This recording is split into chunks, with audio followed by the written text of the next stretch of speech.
Next week is my son's birthday, and I'd like to order a cake for 20 people, Emily said. Hearing this, I fell silent. 20 servings isn't a typical request, but she must have known I couldn't refuse. Understood, I muttered softly. Emily smirked unpleasantly, but I was determined to have the last laugh.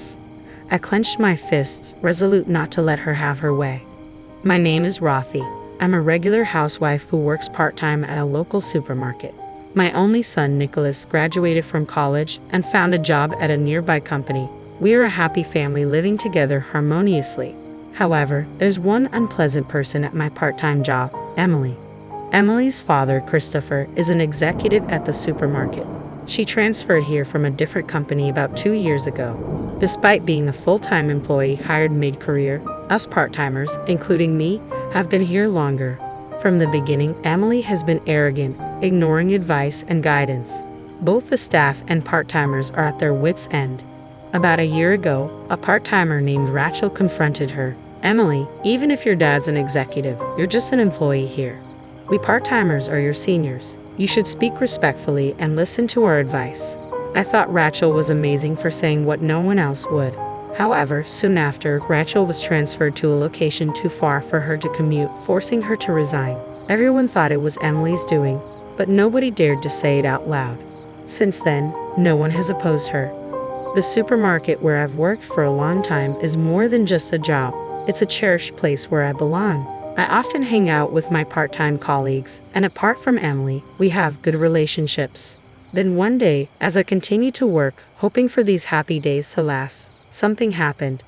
Mom, I'm thinking of getting married, Nicholas announced. My husband Dylan and I were overjoyed. Truth be told, I always wanted a daughter to go shopping with, have tea with, and share a mother-daughter relationship.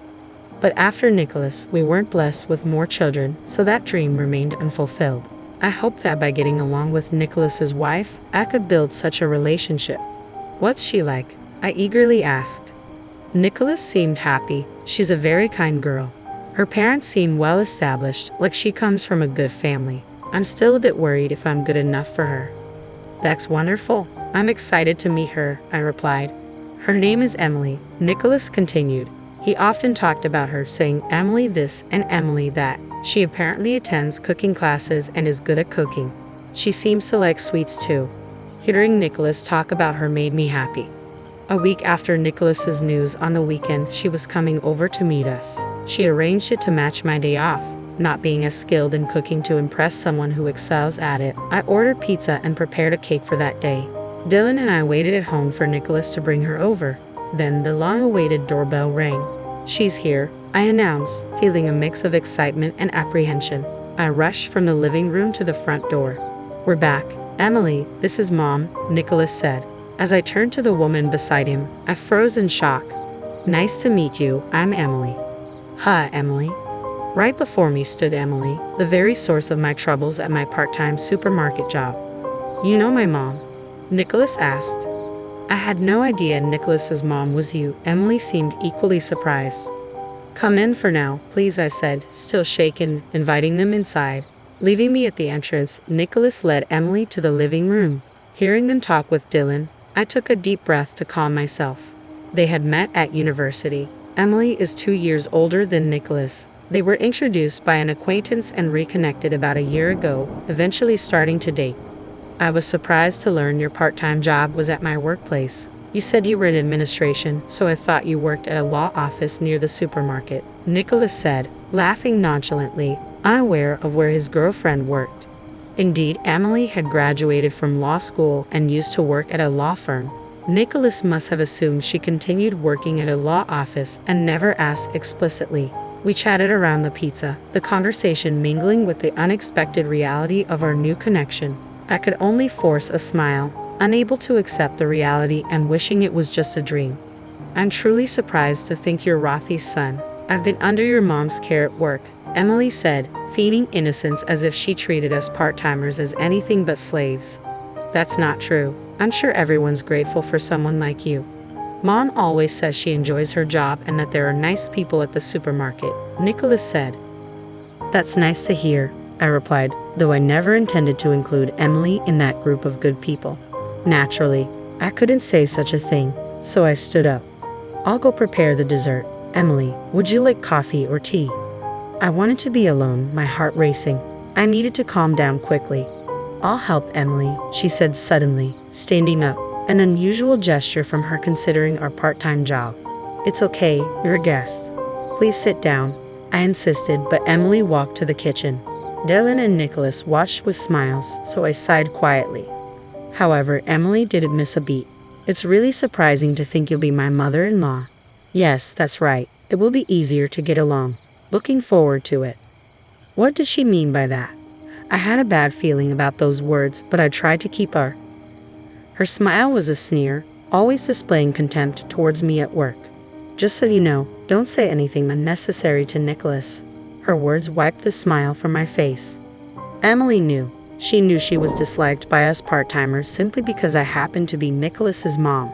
She must have been planning to do whatever she wanted, using Christopher and Nicholas as shields. I turned pale, frightened by her, fearing she would destroy our happy days. Emily eventually left the kitchen without helping. That must have been her purpose for coming here. What about the preparation? Nicholas's voice interrupted. Emily replied curtly. I returned cheerily, not wanting to be in the way, so I came back. I told Nicholas, "Won't you reconsider the marriage?"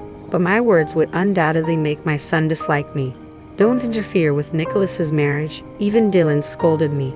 So I just watched the two of them. Still, they seemed to have a good marriage, and Nicholas looked happy. A month after the marriage, I found out Emily was pregnant. Although it was complicated, I was also happy. Nicholas and Emily built a house next to ours, a separate household from Nicholas's. Dylan told me you should be a little more considerate, but knowing Emily's true nature, I wanted to avoid her. Still, I loved my grandson. His name was Ethan, a lively boy I rarely saw, but I looked forward to hearing his healthy cries. However, about 6 months after he was born, there was a day when his crying could be heard all day long. I finally rang the neighbor's doorbell. "What is it?" I said. "Hello." Probably because I was the one who called out, Emily, who seemed to have been asleep, came to the door. Knowing it was me, I was worried because Ethan had been crying non-stop. "Is everything okay?" I simply stated the reason, but Emily looked annoyed. "Are you saying I'm neglecting Ethan?" she retorted sharply. "No, that's not what I'm saying. I was just worried. If you're tired, I can wash him or help in any way," I hastily offered. But Emily didn't seem to hear. "Dealing with modern kids is difficult," she muttered dismissively. In the end, I was turned away, and Ethan kept crying. A few days later, Emily came to our house with Ethan in her arms. "Rothy, could you watch Ethan for a bit?" she asked unexpectedly. "Yes, of course," I replied, surprised by the sudden change in attitude. "What's this about?" I tried to understand the situation, but Emily left Ethan and his things at our house and departed. "Oh, Ethan's here," Dylan noticed from the entrance, happily taking Ethan from my hands and heading to the living room. I followed Dylan, carrying Ethan's belongings. Since then, Emily started leaving Ethan with us frequently from morning till night. It was like running a daycare alongside my part-time job. Emily was on parental. I did agree to watch him, but there's a limit. I talked to Dylan and Nicholas about it, but they don't seem to take it seriously. Eventually, I had to take time off work or ask Dylan to watch Ethan briefly so I could rush to and from work. However, interfering too much and upsetting Emily would be troublesome. Despite the difficulty, I enjoy and cherish my time with Ethan. Dylan also looks forward to Ethan's daily visits. Busy but happy, the three of us spent enjoyable times together. Half a year later, Ethan's first birthday was approaching, and I was pondering what to give him as his first present. In the past, birthdays meant inviting relatives for celebrations, but there was no invitation from Nicholas or Emily. They must be planning a modest family celebration. While looking at my phone and thinking this, I received a call. "It's Emily. What could it be?" I answered the phone suspiciously, as Emily usually didn't contact me. "Hello, Rothy. As you probably know, next week is my son's birthday, so I'd like a cake for 20. People were surprised by this sudden request. I was at a loss for words. "What do you mean?" I managed to ask. "Just what I said. We're inviting relatives for a celebration, so I'm asking for the cake. I plan to serve a meal, so I can't manage the cake too. Plus, I thought I'd give you a chance to show off." Aren't I kind? Emily's words filled my mind with question marks. We weren't even invited to the celebration, and a cake for 20 people is not something a regular person would request. Emily's relatives, aunts, and uncles will be among the about 20 guests. Surely my employer at the supermarket and Emily's father-in-law, Christopher, will be there too, I thought, trying to make sense of the situation. I already told Dad that you will make the cake. It's a chance to show your good side. Who knows? You might get promoted to a full-time position, Emily said mockingly. I don't aspire to be a full-time employee, I replied quietly. As a part-timer, I shouldn't worry so much, but I couldn't forget Rachel, who was driven to resign. I told myself I must avoid being pushed into quitting. Emily's words are like knowing I couldn't refuse, knowing she was exploiting my weakness. Cakes are easy. I'm more experienced in cooking, so I'll give advice, she said presumptuously, more than I had anticipated. Reluctantly, I agreed.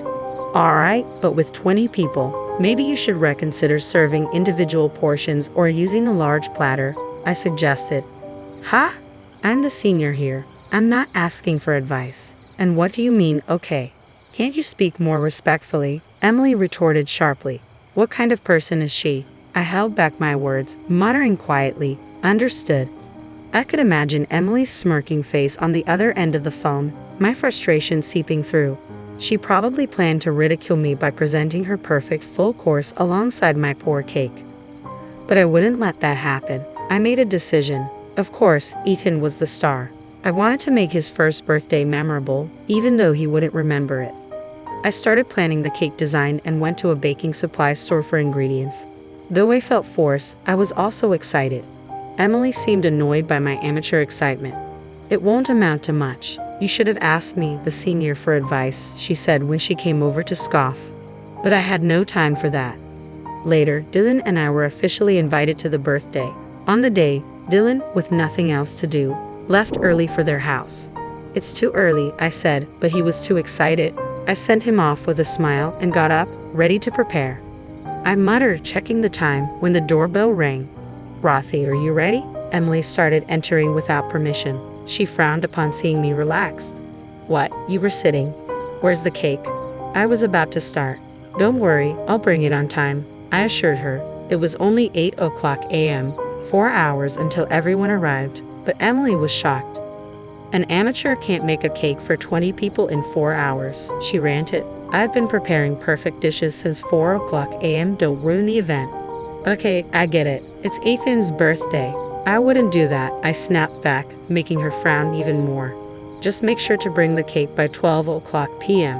She left, snorting.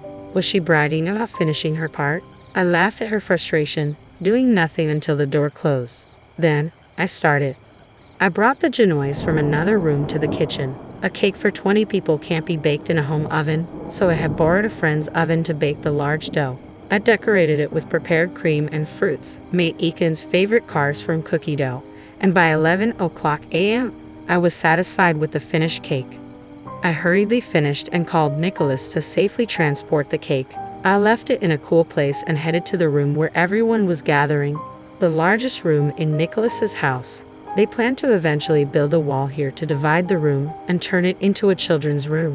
It was a good opportunity for such an event, as we hadn't celebrated the new house with relatives before. Ethan, unsettled by the crowd, was crying with Nicholas holding him. Everyone smiled at little Ethan's discomfort. Then Emily, with her mother-in-law Olivia's help, proudly brought in her dishes.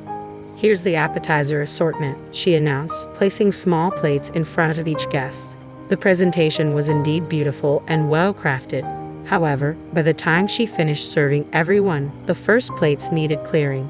Ethan was still crying, and Emily and Olivia were busy. I stood to help, but Christopher said, "You should sit, Rothy. We're supposed to be the guests."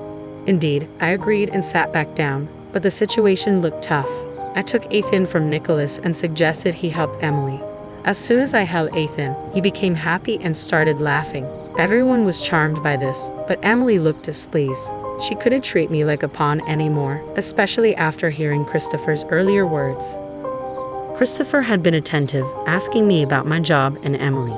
I couldn't tell him everything, but our conversation brought up Rachel, who had been forced to resign. Did he really do that? He didn't seem like such a person. The dishes served at intervals of 10 minutes each were somehow completed. but judging by the relatives' reactions, it didn't seem they were fully satisfied. No matter how confident Emily was in her cooking, she should have considered serving family-style dishes given the guests and situation. All the dishes are served. Did everyone enjoy them? Emily said this with a happy expression. It seemed she was the most. Olivia next to her hadn't eaten anything and looked distressed, which was pitiable. Rothy has made Ethan's cake. It's ready, right? Emily turned to me. Yes, I'll bring it, I replied. I asked Nicholas for help and brought in a large cake. Emily's nieces and nephews gathered around the big box. Dylan held Ethan, who didn't show interest yet, but the adults were curious about the large cake box. Here it is. Nicholas and I opened the box. Cheers erupted at the sight of the cake we revealed. The children's genuine reactions were delightful, and I couldn't help but smile. The relatives were impressed, asking, "Did you really make this?" They took pictures. However, Emily, in a voice that cut through the calm atmosphere, exclaimed loudly, "What? You said you'd make it, not buy it. I wanted a unique cake for Ethan." She must have been tired and hungry. Her anger peaked with everyone's positive response to my cake. I did make it. Lies, you weren't doing anything this morning. The genoise was already baked, and the decoration was ready, Emily insisted, surprised. Genoise. It's a type of sponge cake. I've always called it that. I smiled at Emily. Ha! Christopher laughed. Then Dylan explained, "Actually, my wife used to be a pastry chef. I couldn't bake a cake for 20 people in our oven, so I asked a friend to borrow theirs and baked it yesterday." When I said that, Emily's face fell. She must have been upset, her plans having gone awry. It was fun to bake such a large cake after a long time. Thank you for the opportunity, Emily. Now, let's take pictures with Ethan and the cake, and then we can all enjoy it, I suggested. Seeing everyone's the most gratifying part was seeing everyone smile. Ethan, influenced by everyone's joy, smiled too. The group photo captured Emily's stained face amid everyone else beaming, a moment worth cherishing without any malice. While everyone enjoyed the cake, I held Ethan, who happily ate his own cake made of yogurt cream and banana pancakes. After seeing off the relatives and cleaning up with Olivia, I finally had a moment to relax. "Ethan is really attached to you, Rothy," Olivia remarked, watching Ethan in my arms as we all took a coffee break.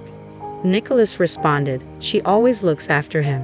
I noticed Emily's stunned expression, but before she could react, Christopher intervened. "What do you mean, always? Aren't you on parental leave?" Christopher's question caught Emily off guard. "Well, not always, just occasionally, like when I go to the hospital," Emily replied sheepishly. I gave a wry smile, unable to say anything. Nicholas realized his slip-up and looked uneasy. Christopher, noticing today's events and Emily's behavior, seemed contemplative. "Don't lie, tell the truth," he demanded. Emily murmured in a small voice, "I left him when I went out with friends." Christopher pressed further, "Is that all you burdened her with? You didn't know Rothy was a pastry chef, did you? Then why did you ask her to make such a big cake? Surely you were trying to be mean to her." Emily turned red and fell silent at Christopher's words, caught off guard. Nicholas was flustered. "Apologize to Rothy," he said firmly to Emily. Tears welled up in Emily's eyes as she looked at me and murmured softly, "I'm sorry." Christopher then politely bid farewell to Dylan and me. "I'm sorry for the trouble my daughter caused," he said. "It's all right, we understand you're busy, but please come to visit sometimes," we replied, seeing off their parents-in-law. Regarding Rachel, it seemed Christopher was not involved. Emily had persuaded the manager to transfer her after I inquired about it. Learning the truth, Christopher disciplined the manager and Emily had to resign at his behest. Christopher, angry at her for disgracing him, later visited the store where I worked to apologize. He indeed seems to be a responsible person. Since then, Emily has been respectful and no longer belittles people. She seems to genuinely care for Ethan. Nicholas, unaware of her previous coldness towards me, was disillusioned after learning everything. It was the first time he scolded Emily. Emily realized her mistakes and became much more subdued, as if she had changed as a person. She probably had been acting as she pleased, misusing Christopher's influence and thinking herself important. Being reprimanded by her father and husband at her age was a humbling experience. While I inwardly chuckled at this, I felt relieved. Looking at the photo from that day, I naturally continued my part-time job. There was no longer the needless burden of unexpectedly taking care of Ethan, so it didn't cause any issues with my shifts. I've been enjoying my time as usual, going out with my part-time colleagues. Emily's attitude has changed. She no longer behaves as before and has even asked me to teach her how to bake cakes. I was genuinely happy about this. While it's not the mother-daughter relationship I had dreamed of, I hope to gradually build a good relationship with my son's wife. I want us to become a family that celebrates and watches over Aiken's growth together. 7 years ago, I got married to my husband. His sister already had kids back then. But right from the start, I felt like I wasn't really part of their family. My sister-in-law made it clear that I wasn't their aunt. She even told her kids that I wasn't their aunt. Because of this, I don't feel close to them like I do with my husband's other siblings' kids, who I treat like my own nieces and nephews. I love spending time with them and being a fun aunt. I've done things like painting their rooms and taking them on trips because I like being creative and making them happy. Even though I'm a mom now, I still love doing these things for my nieces and nephews because they're like my family, and I never really had one before. But when it comes to my sister-in-law's kids, I don't do any of that anymore. I've stopped trying to talk to them because my sister-in-law made it clear that she doesn't want me involved. I don't want to cause any drama or trouble by interacting with them since it seems like she doesn't want us to connect. Now, our kids feel jealous and left out because their cousins have cool stuff in their rooms and get to do fun things, while they don't. When my sister-in-law confronted me about it, she blamed me for making her kids feel that way. I told her it was her fault for creating a situation where I couldn't relate to her kids, and now they're the ones suffering because of it. I reminded her that she's reaping what she sowed, and her kids are the ones paying the price for it. Now she's all fired up, saying this and that. It's clear she's not happy, and honestly, I never wanted my kids to see her as their aunt anyway. The rest of the family just shakes their heads at her antics, but I know this tension isn't helping anyone. I do feel bad for her kids though. I can't help but wonder if I've made things worse. She doesn't see me as family to her kids because we're not related by blood or adoption. I don't think I'm in the wrong here, and it's frustrating to see the family dismiss her behavior. If anyone confronted me about it, I'd explain that I've always respected her role as a parent, even when she asked me to step back from being an aunt years ago. It hurt, but I understood and never crossed any boundaries. It's unfortunate that things turned out this way, but I had to respect her wishes. I didn't set these boundaries, I just followed them. When she complained to OP could have responded, "Do I know you?" But I wonder if the sister-in-law was the only daughter among the siblings. Maybe NOP being the first woman to marry into the family triggered her. Over time, as the other brothers got married and had kids, she became less aggressive, but the damage was done.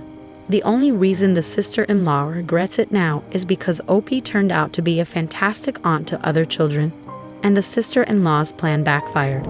Actions have consequences. OP, you followed her instructions not to get involved.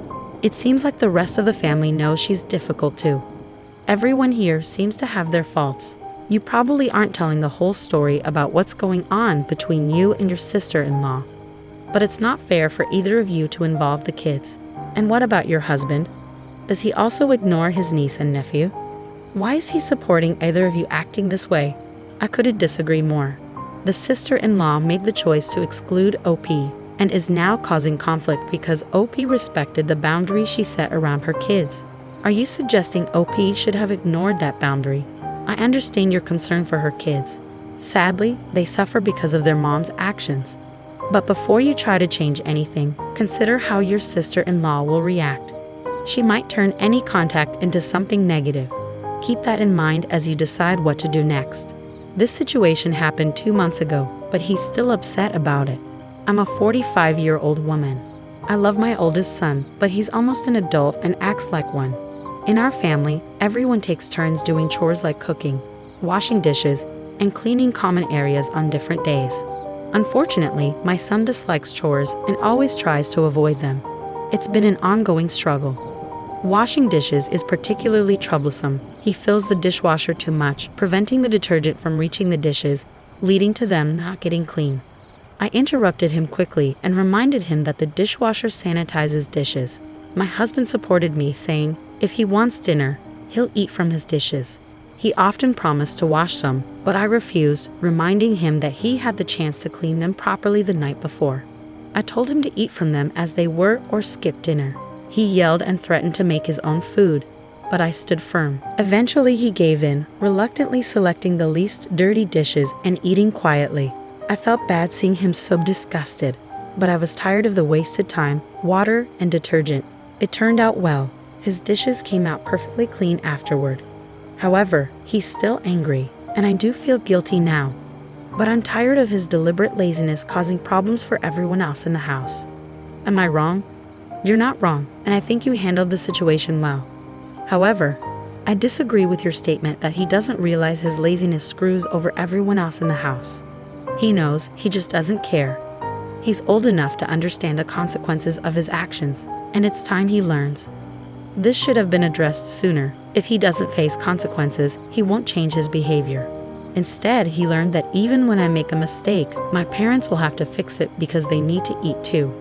What OP did was smart because he's almost an adult, and it's time to learn how to do things properly. The fact that he suddenly knew how to do the dishes correctly overnight shows that he was capable all along but chose not to do them properly. Well done, OP.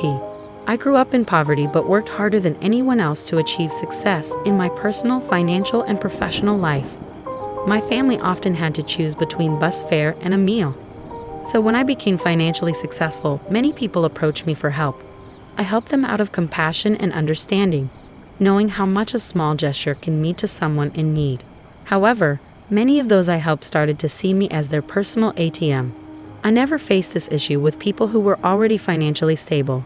They would have been embarrassed to ask. While I don't spoil my kids, we do live comfortably in a nice house in a good neighborhood, and I expect them to work hard and excel in school. My eldest son, a teenager, got into trouble for telling a peer that he didn't want to be friends because of his financial situation. A teacher overheard and reacted strongly. Unlike that teacher, I took the time to understand the context and facts before responding. My son then began spending time with Austin. Austin would often lament about not having money to participate in activities, so my son would sometimes cover for him. Like when they went to see Top Gun and Austin couldn't afford a ticket, my son paid for him. However, things got uncomfortable when Austin began to expect my son to foot the bill regularly. The tipping point came when they went to DIL with friends, and Austin assumed my son would pay for his meal too. While my son only ordered onion rings, Austin indulged in a full meal, dessert, and milkshake. Later, my son vented to their friends about how little money he receives from me, and yet he still has to work as a tutor, only for Austin to take advantage of his generosity. Consequently, their friends distanced themselves from Austin. A few weeks later, in class, Austin wondered why he wasn't being invited to hang out anymore. My son replied, because he's tired of covering for him. Austin responded, but I'm poor. My son sarcastically remarked, oh, so you're too poor to be friends with? Maybe I should quit school and get a job like him. This exchange prompted a call from the teacher. I clarified the context of the conversation to the teacher, as she wasn't receptive when my son tried to explain it. She labeled my son as mean and threatened detention. I informed her that I would advise my son not to serve detention for this incident and asked her what she planned to do about it. She ultimately dropped the matter. Edit. It's important to note that Austin isn't in extreme poverty. He has access to resources like last year's iPhone. He has the ability to work like other kids at their school, but chooses not to. You're not in the wrong here. Consider discussing with the head teacher the emotional toll on your son, who has been coerced into giving money repeatedly, and how the last incident bordered on theft. Your son deserves support in standing up to emotional manipulation and bullying, and he has the right to end the friendship. The teacher should have heard the whole story before jumping to conclusions. Everyone involved made mistakes here. While your son's outburst might warrant detention, it's not ideal for you to interfere with the teacher's disciplinary actions unless there's a significant issue with her approach. It might be beneficial to help your son improve how he expresses himself to avoid more serious consequences in the future. I agree, your son has the right to stand up for himself. But the way he expressed it could have been kinder. A more effective approach would have been to say something like, I don't want to be friends with someone who takes advantage of me, which addresses the real issue without targeting Austin's financial situation. Being overly confrontational with someone who feels entitled might lead to further trouble. Given the circumstances, your son's response wasn't entirely unreasonable. It was a sarcastic retort to someone making excuses for their behavior. The teacher's refusal to listen to the full story and her decision to focus on a poorly worded phrase taken out of context didn't help the situation. I know it might sound odd, but I don't think I'm in the wrong here. I just need some other perspectives on this. My brother, who dropped out of high school, recently got married to his wife, who has similar qualifications, at the young age of 19. I'm 23, just to give some context. The situation is complicated, but basically my brother's mother-in-law pushed them into getting married because she wanted a grandchild as soon as possible. Unfortunately, my own mother went along with it, which I find frustrating. Now my new sister-in-law is expecting, which confirms my suspicions. I know I might seem disrespectful, but I'm not happy about it. We're not well off financially. My dad, who used to be assertive, didn't step in to prevent this situation. Ironically, he persuaded me against attending the college I wanted because of the high tuition fees.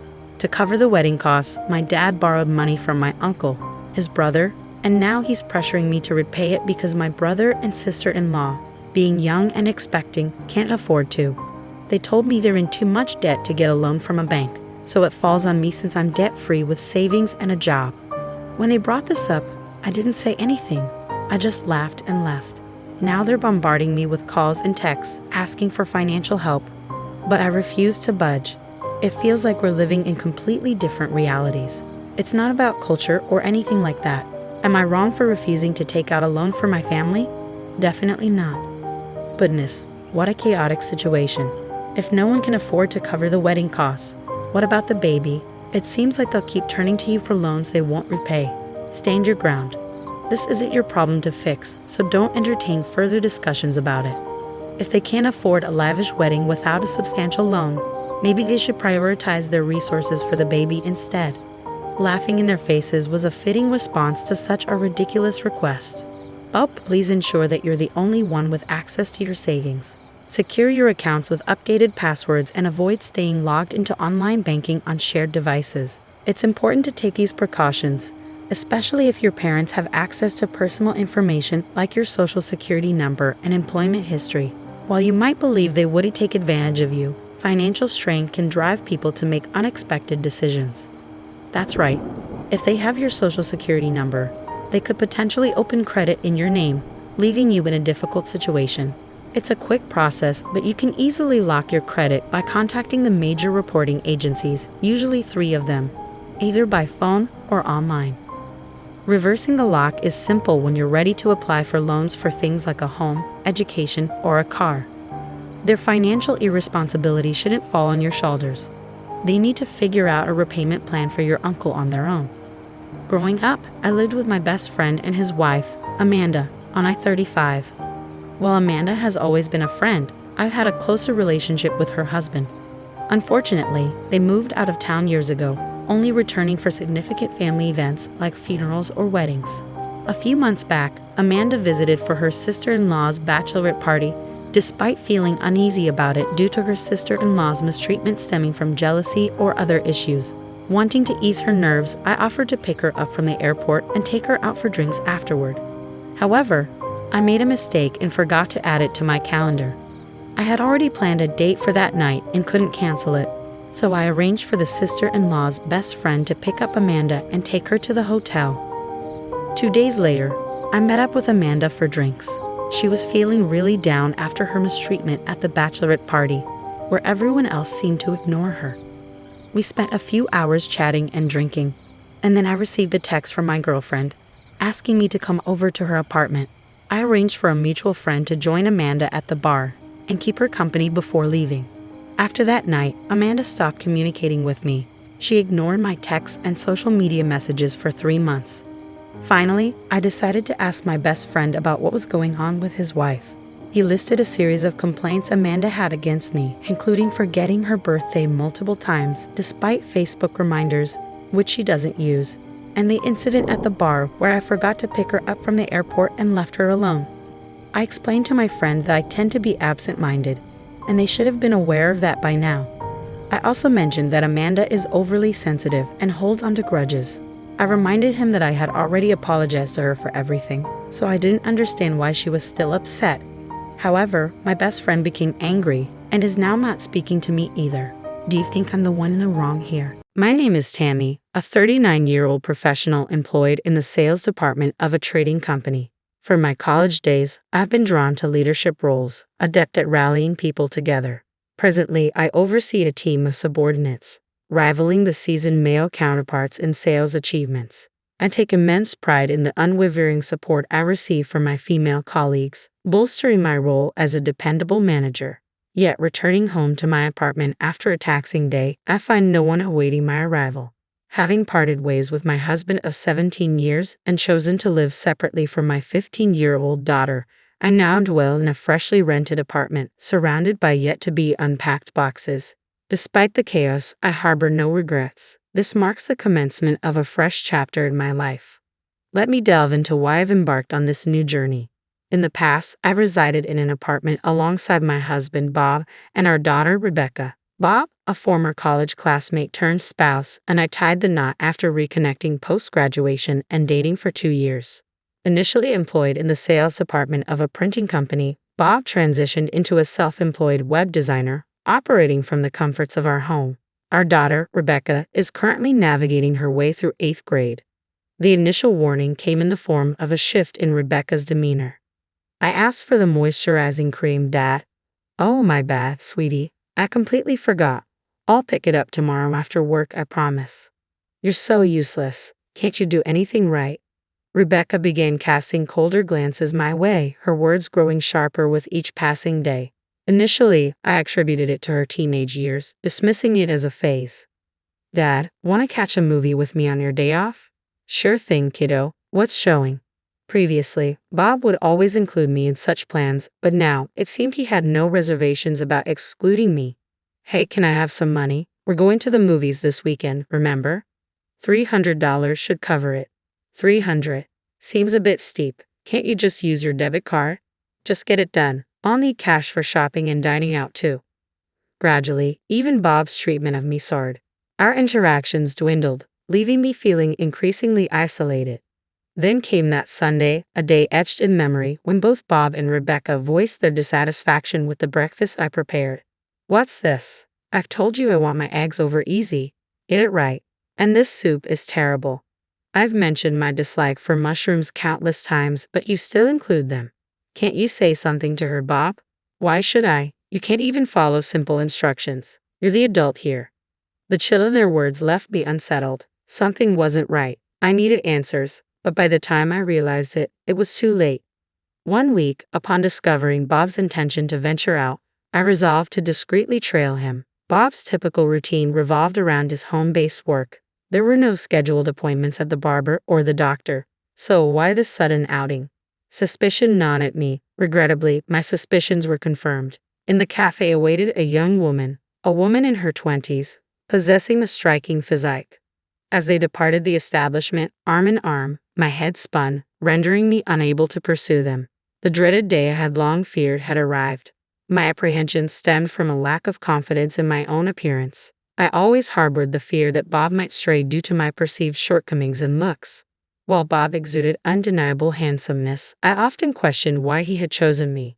Subsequently, I enlisted the services of a private investigator to delve into Bob's relationship with the woman. Your husband's paramour is a 26-year-old named Sofia Garcia, employed at a cosmetic surgery clinic. Among the photographic evidence presented by the detective, some were too explicit for me to bear directly.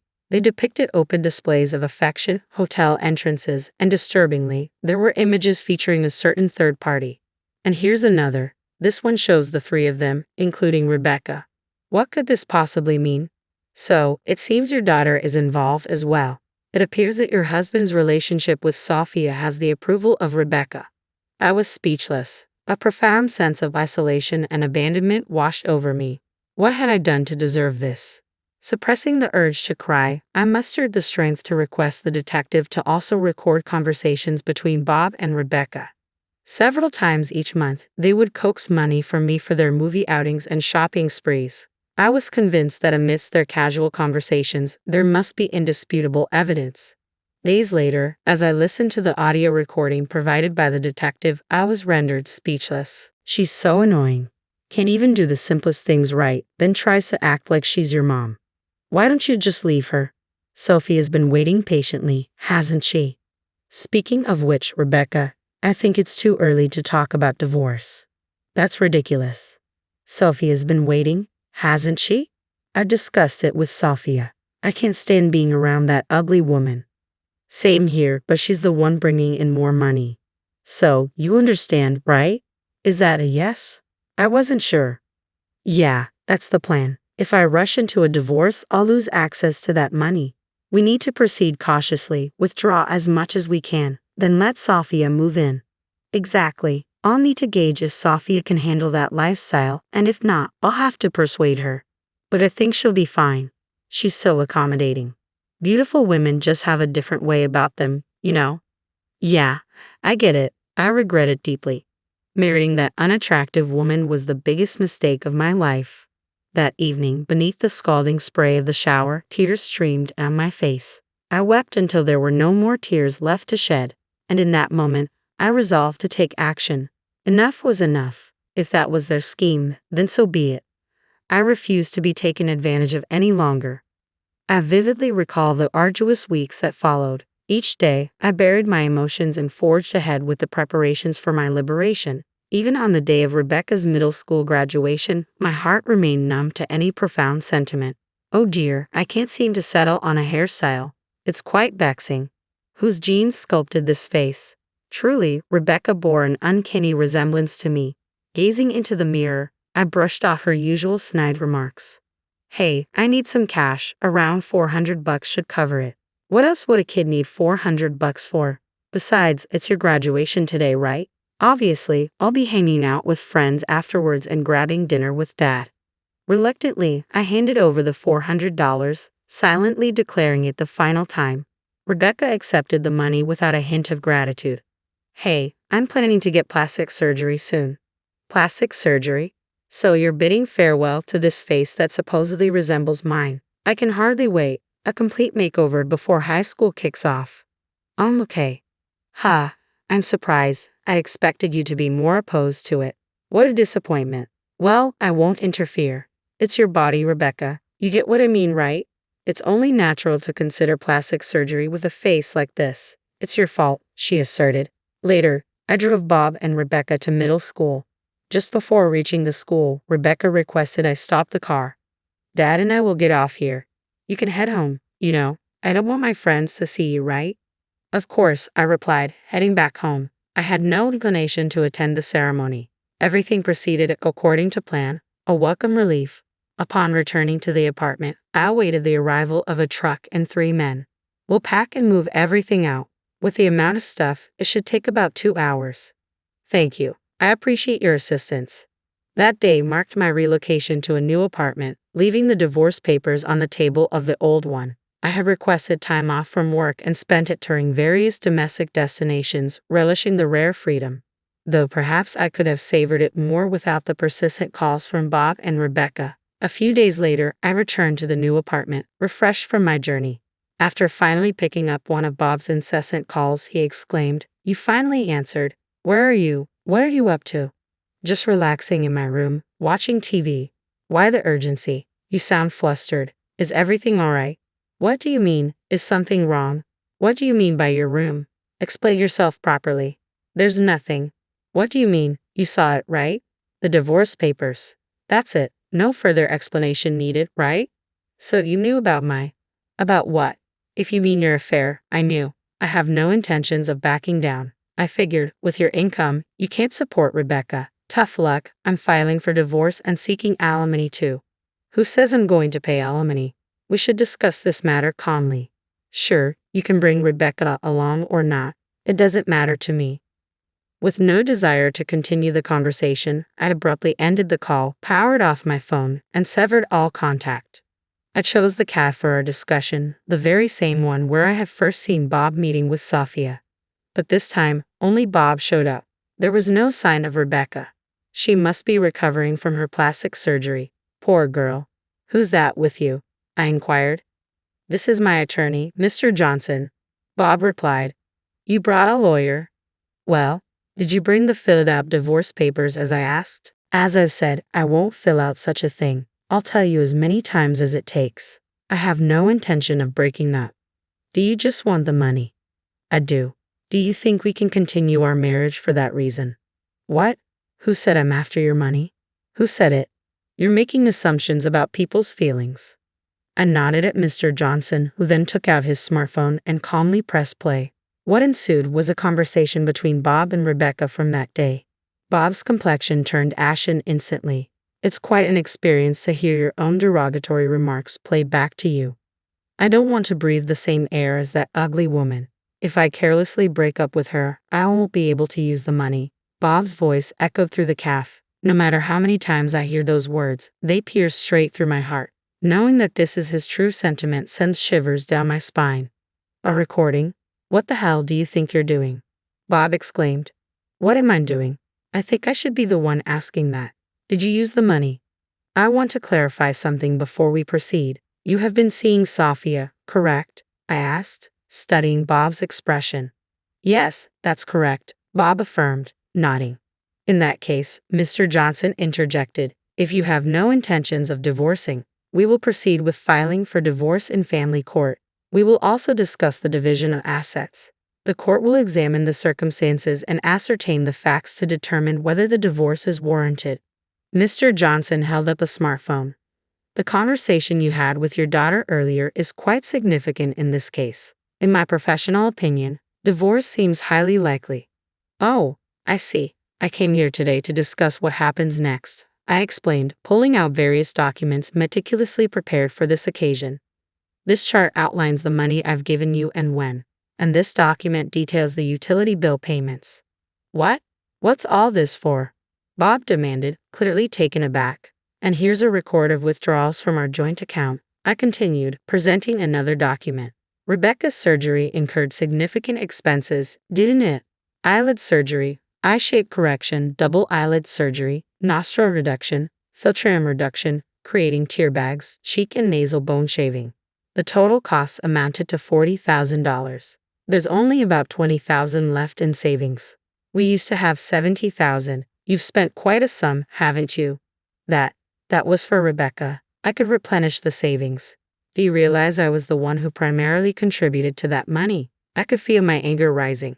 I'm willing to divide what remains in the account for asset distribution. I won't make any claims about the cost of Rebecca's surgery. However, what I do expect you to compensate for is the emotional turmoil I've endured. Keep that in mind. And by the way, have you been in contact with that woman, Sophia? No, not really, Bob replied. That's concerning. I had a private investigator look into her background. Turns out she has a criminal record. You need to watch your back. A criminal record? What for?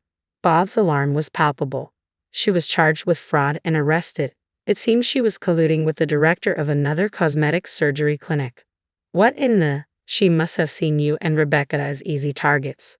My sympathies, and Rebecca's surgery. I hope it went smoothly. If not, we might have to negotiate with the hospital or even consider legal action. We'll need to assess whether the clinic is willing to settle. In cases like this, many clinics refuse to admit fault and become obstinate, Mr. Johnson added, causing Bob's complexion to noticeably pale. That's all for today. Send the divorce papers to Mr. Johnson. I will be providing my address. Wait, please, just one more thing. Can you lend me some money? Bob's plea was pitiful. I can't believe I ever fell for a man like him. Absolutely not, I stated firmly, leaving the cafe with Mr. Johnson, leaving Bob behind, visibly devastated. Rumors later circulated about Bob and Rebecca's downward spiral. Bob struggled to afford even a modest apartment on his salary alone. To support Rebecca, she had to take up odd jobs like newspaper delivery, and they downsized to a cheaper apartment, compromising their standard of living. Bob's web design projects weren't sufficient, and he resorted to day labor to make ends meet. It was truly pitiful, but Bob had to persevere. After all, he still owed me alimony. I decided to allow him to pay in installments. Paying the full $30,000 upfront would have been impossible for Bob, given his struggling business that barely covered his supplementary income. Taking out a loan was out of the question. I could have suggested borrowing from a loan shark, but I didn't want to subject him to that kind of pressure. A few days later, Rebecca called me. As expected, the surgery was a failure. It was far from what she had hoped for. Rebecca and I met at the cafe, having not seen each other in a long time. She still had bandages on part of her face. The surgery had left noticeable marks, and she would require further procedures to correct them. It was a dire situation. So still no luck reaching that Sophia girl, huh?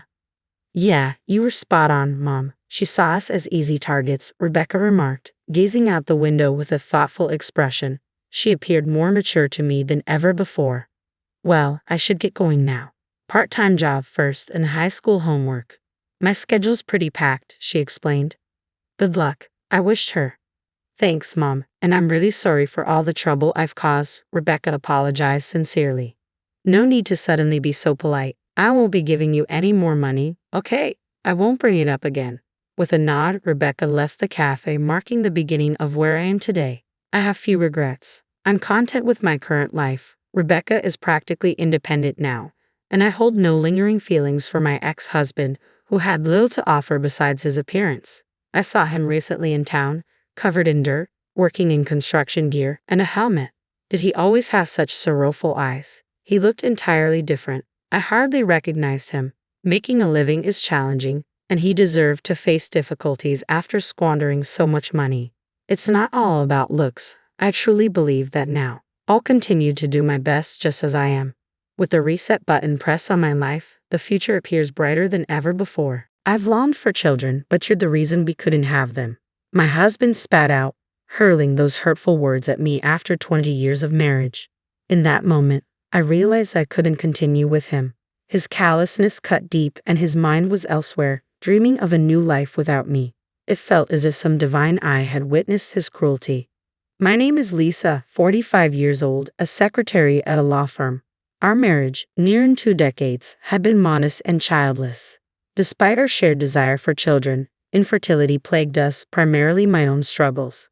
I underwent treatments, exhausting myself physically, emotionally, and financially, only to face disappointment. When I turned 40, we conceded defeat. My husband's desire for children persisted, but I couldn't endure the pain and financial strain any longer. We decided to halt treatments and embrace a childless life, opting for luxury trips instead. Yet the pang of regret lingered, especially when confronted with images of children on TV or greeting cards. Even 5 years post-treatments, guilt and remorse gnawed at me. Then, a school reunion beckoned after a decade.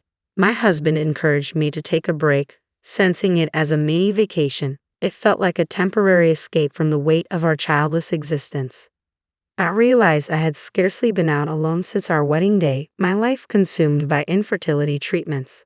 But a little indulgence now and then couldn't hurt, right? At the venue, catching up with old friends felt refreshing. Lisa, long time no see. You look great, slimmer than before, one friend remarked. Indeed, I had shed about 22 pounds over the past decade. Thanks, I replied with a smile.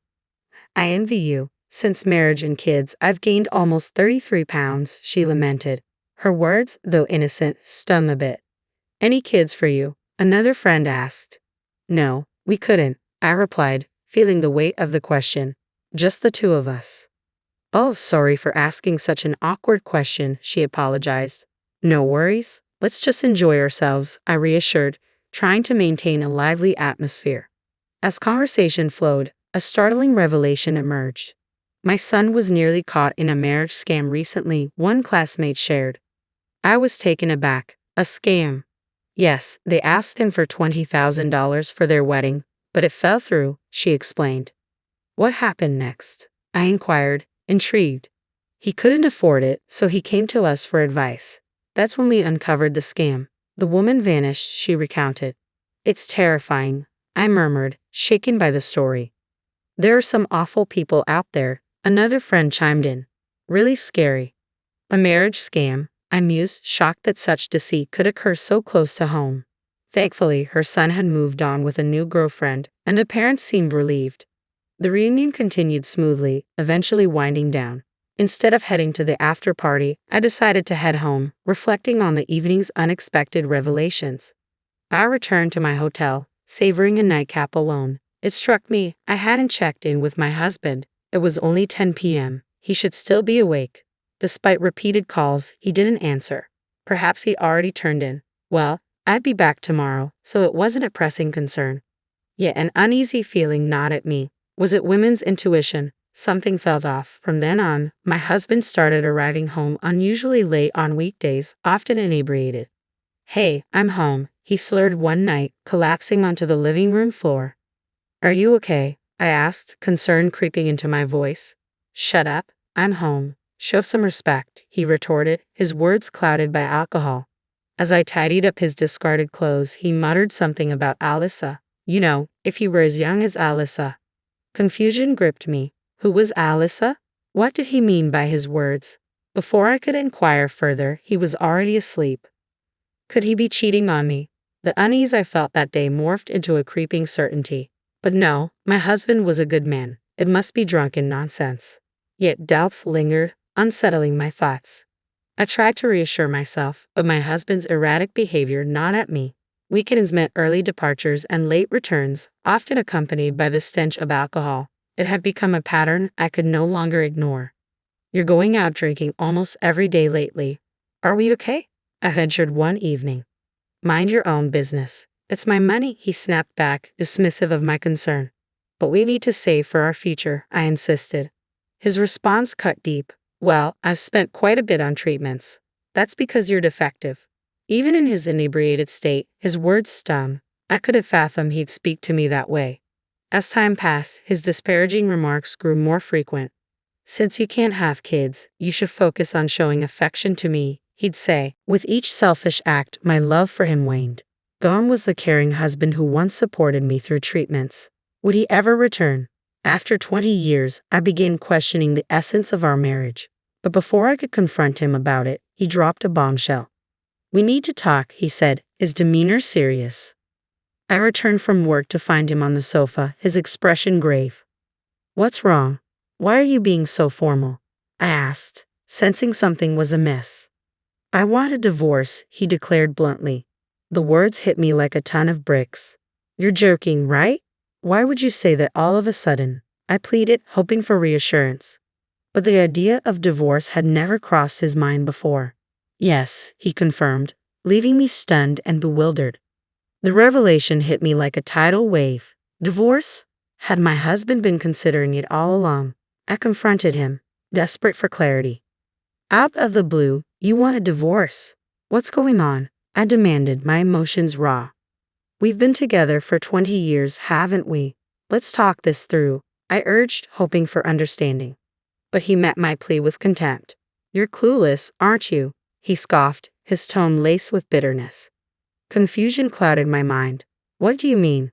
For 20 years I've wanted children, but because of you I've been denied that chance," he accused, his words cutting deep. His revelation blindsided me. "That's not fair." "We decided together to stop treatments," I countered, feeling the weight of sadness and frustration. "I was never okay with that. I've always wanted a child," he confessed, his voice heavy with regret. Tears threatened to spill as the reality sank in. "Well, if you sign the divorce papers, I won't have anything else to say," he declared proudly, pushing the papers toward me. But his next words struck like lightning. "I've already decided to remarry." "Remarry? With a 20-year-old? I gasped, disbelief coursing through me. "That's right. Alyssa," he confirmed, a smug satisfaction in his tone. Alyssa, the name echoed in my mind, the same name he had mentioned before. Woman's intuition, it seemed, was not to be underestimated. I felt a flicker of self-satisfaction, but I knew it wasn't the time for indulgence. Then my husband showed me a picture of his so-called adorable Alyssa. As I examined it closely, I struggled to contain my laughter. Surely, this had to be a joke. How could something like this be real? I prayed he didn't notice my odd reaction and swiftly composed myself. "So, you really want a child that badly?" I questioned, masking my incredulity. "Yes, because you can't give birth. There's nothing we can do about that, right? You'll agree to the divorce, won't you?" he pressed, oblivious to my internal turmoil. "I suppose there's no choice," I replied, feigning distress, though secretly his sheer idiocy made the decision easier. With each passing moment, the thought of divorcing him grew more appealing. It felt like divine intervention guiding me toward the right path. With a heavy heart, or so I pretended, I signed the divorce papers and left him behind. I couldn't help but feel a sense of anticipation. Surely he would regret his actions soon enough. Time would tell. Fast forward a year after the divorce, and I encountered him on my way home from work. His appearance shocked me. "Lisa, please help me," he pleaded, his shabby appearance a stark contrast to the man I once knew. "Excuse me, who are you?" I asked, genuinely not recognizing him. "It's me, Lisa. I need your help," he insisted, desperation evident in his voice. I hesitated, taken aback by his transformation. "Long time no see," I finally managed, unsure of how to react. In that moment, I realized the tables had turned. It was now his turn to seek assistance, and I held all the cards. "Please introduce me to your company's lawyer," he implored, his request a humbling reminder of his downfall. I couldn't just agree to help out of the blue. It seemed my ex-husband was facing financial troubles. I had sensed it from his appearance, but I never imagined he would change so drastically within a year. "If it's your first consultation, it's free. But to hire them, you'll have to pay their fee," I explained, trying to navigate the situation. "I don't have that kind of money. Please help me," he pleaded, desperation evident in his voice. Perplexed by his sudden predicament, I decided to hear him out. We found ourselves in a nearby cafe, where he began to share his story. "Well, actually," he started, but before he could finish, I interjected. "Did that girl Alyssa run off?" I asked, a sudden realization dawning on me. "How did you know?" he responded, surprise evident in his voice. "Just as I suspected. When you showed me a picture of a girl named Alyssa, it clicked. She looked exactly like the one who killed a classmate's son at a reunion," I explained, recalling the warning given by the classmate about a woman named Sally, approximately 22 years old. "Her age and name are probably fake, of course. The swindler wouldn't use her real name," I added, connecting the dots. "Of course you knew about Alyssa, didn't you?" he questioned, realization settling in. "Well, I guess you could say I knew. But what happened?" I inquired, eager to unravel the full story. When I pressed my husband for an explanation, this was the story he offered. About a year ago, he met a woman named Alyssa at a nightclub.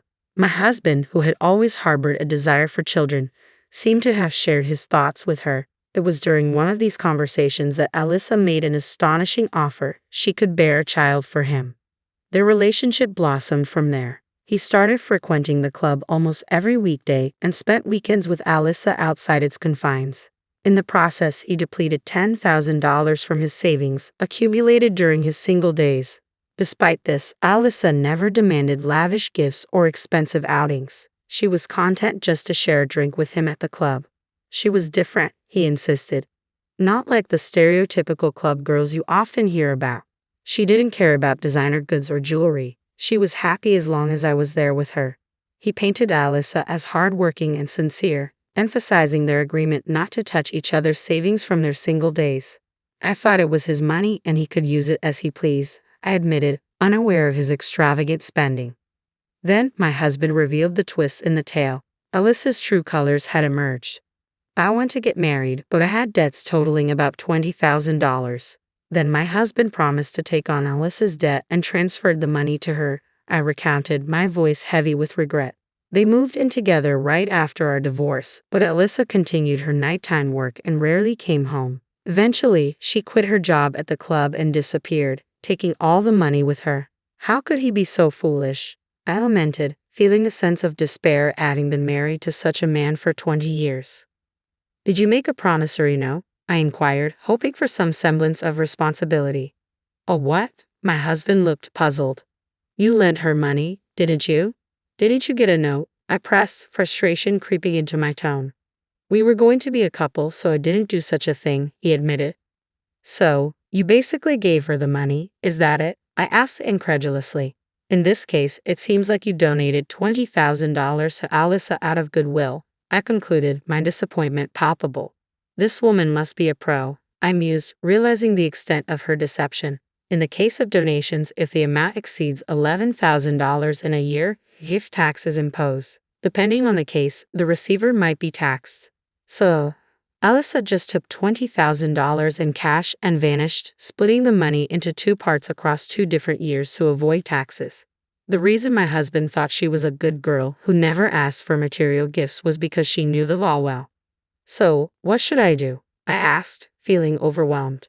"I don't know. Maybe consult a lawyer. It'll cost you, though, he replied, his shoulders slumping in defeat. All my savings from my Sable days are gone, and the woman I loved ran away from me. I can't go back on my word to the company about remarrying after boasting about getting a younger wife. Isn't that his own doing? I thought, feeling the weight of my husband's pitiful situation. Lisa, it's my fault. Please come back to me, he pleaded. I realized after you were gone, you were the only one who cared about me. I don't need kids anymore. I'll let you do as you like. You must have been lonely too, right? But his misunderstanding persisted.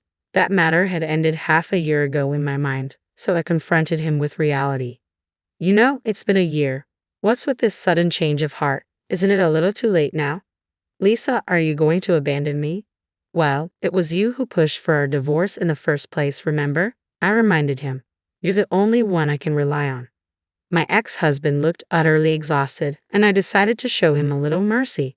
All right then, shall I call up a lawyer friend of mine? Lisa, thank you. I knew I could count on you, he said, tears welling up in his eyes. Mr. Johnson, the lawyer for my company, arrived at the coffee shop. John, over here, I called out, and my ex-husband seemed somewhat perplexed by our overly familiar demeanor. You see, we've been dating for the past 6 months now, I explained. What was it you needed advice on? As I finished speaking, my ex-husband looked as if he was in a daze. No, well, I think that'll be it for today, he muttered, suddenly snapping back to reality and hurriedly leaving the coffee shop. In the end, he couldn't afford to hire a lawyer and resigned himself to his fate. Rumor had it that his company was abuzz with talk of his unfortunate situation, left by his soon-to-be wife and ignored by his ex-wife. As Mr. Johnson and I spoke later, I confessed the truth about the charade. I'm sorry for involving you in all this, I apologized. No worries, Lisa. I'm glad I could be of help, he reassured me. By the way, do you have any plans after this? Caught off guard by the unexpected turn of events, I was a little flustered, but a fresh start in my mid-40s didn't seem like such a bad beginning. Yes, I'd love to, I agreed, certain that a fun-filled future was awaiting me. I couldn't shake off this feeling of excitement. My name is Emily, and at 43 years old, I find myself navigating life's twists and turns alone. 2 years ago, my husband John, who was my age, was taken by a sudden heart attack. His absence left a void that seemed insurmountable. We had hoped for children, but fate had different plans, leaving us in a silent ache of unfulfilled dreams. Guilt often washed over me, knowing John's deep longing for fatherhood. Yet in his wisdom, he reassured me, our happiness doesn't depend on children. It's in cherishing each other, just the two of us. We held on to those words tightly, crafting moments of joy amidst our shared sorrow. But life's capriciousness had another chapter in store for me. In a cruel twist, just as we found solace in each other's company, I found myself grappling with the stark loneliness of his absence. In this unforgiving reality, circumstances led me to reside alone under the same roof as my late husband's mother, a woman with whom I frequently found myself at odds. Our living arrangement became the result of John's parents' divorce, with his father now a presence in our shared dwelling, a two-family abode offering the only solace in an otherwise strained situation. Yet, as time passed, my mother-in-law's visits grew more frequent, perhaps driven by a longing for her departed son. I couldn't help but feel apprehensive. Her demeanor was often overbearing, punctuated by subtle jabs. What exactly do you mean by that? I would inquire, bracing for the inevitable sting of her words. It's because he ended up with someone like you that John's no longer with us. You bear some responsibility, she would assert, her accusations as sharp as ever. Her reproaches were nothing new, but each time they cut deeper. Are you seriously suggesting that I'm to blame? I challenged, grappling with the weight of her accusations. Perhaps he fell ill because you couldn't manage his diet properly. I suspect your cooking was too rich. His weight gain after marriage speaks volumes, my mother-in-law asserted, her words like barbs aimed directly at my heart. While it was true that John had put on weight since our wedding day, he always praised my cooking and savored each meal with genuine delight. His kindness knew no bounds. Even if the food had been supper, he'd have eaten it without complaint. If only you had been more vigilant about his health, this tragedy could have been avoided, she continued, her tone heavy with accusation. These words, delivered by my mother-in-law in the somber days before John's funeral 2 years ago, struck me like a thunderbolt. Blaming me for John's illness and passing was a cruel twist of fate, one that left me reeling with pain. Though I knew the accusations were unfounded, the constant repetition took a toll on my psyche, making an already difficult time nearly unbearable. For my mother-in-law, Joe must have been the center of her universe. The abrupt and untimely loss of her beloved son must have been excruciating. I could empathize with her struggle to contain her emotions. However, her attacks on me intensified with each passing day, a development I had sadly anticipated. Because of you, my precious son is gone. Were you plotting to inherit his insurance money all along? She accused, her words cutting like daggers. How many times must I deny such baseless accusations? It's simply not true, I retorted, trying to maintain my composure. You deliberately avoided having children just to claim his insurance money, didn't you? You're a devious woman, she spat venomously. As a couple, we longed for children and pursued every avenue, including medical assistance. But despite our efforts, we were unable to conceive. The notion of profiting from insurance is ludicrous, I explained, my patience wearing thin. Do you honestly believe I would fall for such a charade? She scoffed, her disbelief palpable. Each day without John is a torment for me. I can't pretend to be anything other than what I am, I replied, my voice tinged with sorrow. Why do you utter such cruelty? It would have been better if you had never been part of our lives. Why did Joe have to endure this? Your words are unbearable. I can't bear the thought of never seeing my son again, she lamented, her anguish pouring out in waves. What would John think if he heard you now? Pointing fingers won't bring him back. Joe was a remarkable and hardworking son. His loss is incomprehensible. It would have been easier if you weren't here. There's a line you don't cross. Some things are better left unsaid. Oh, I'm just talking to myself. Voicing thoughts that have been haunting me. It's nothing you need to concern yourself with. What's your ultimate point? Leave? And why should I leave? Your presence is suffocating. I won't demand it today, but please vacate this house at the earliest. Since John's passing, ownership rightfully belongs to me. After John's passing, you've probably got your eye on the insurance money and the house, haven't you? She accused, her tone heavy with suspicion. You're making wild assumptions. I wasn't even aware of any insurance payout until after he passed. I defended myself, feeling the weight of her distrust bearing down on me. Her discovery of the insurance payout seemed to fuel her suspicions, as if she believed I had orchestrated John's death to secure the house and money. No matter how hard I tried to reason with her, she remained steadfast in her mistrust. I felt like I was reaching my breaking point. Living under the same roof was becoming unbearable, each day more mentally draining than the last. The next day, the tension boiled over.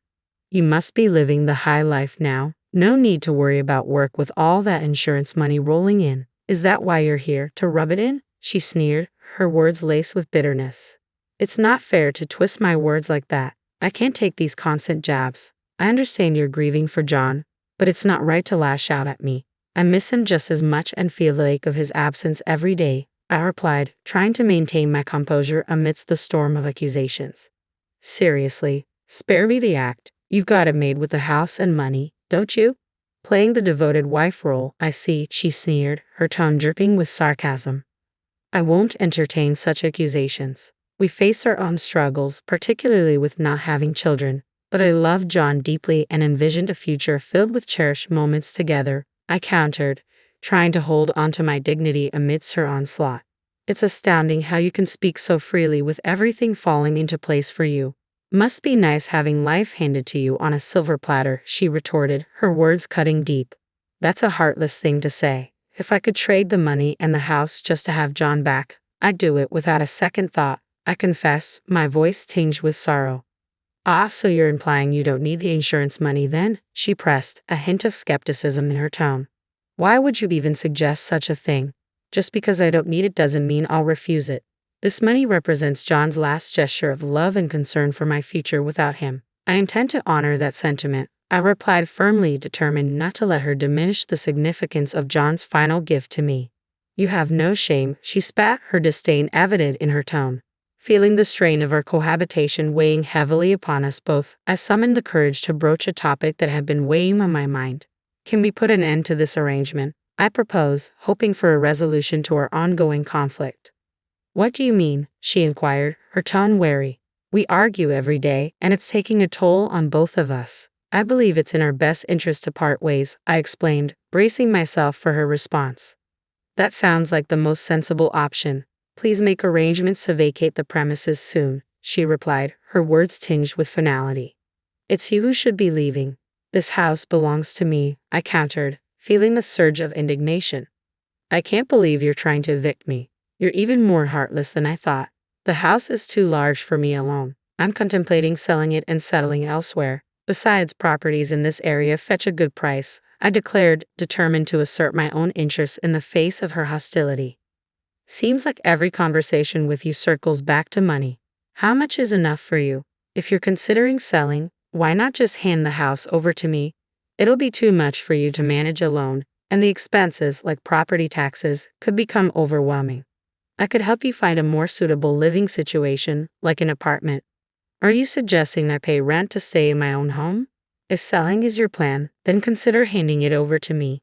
Renting an apartment would likely be more economical than maintaining this entire house. I can't commit to monthly rent payments, but I'm willing to contribute towards it. If that's the arrangement, so be it. I'm relieved to finally break free from living under the same roof with you. I always feared it would come to this. Just promise me you'll provide financial support. Agreed. Let's start the search for an apartment soon. So, we made the decision to go our separate ways.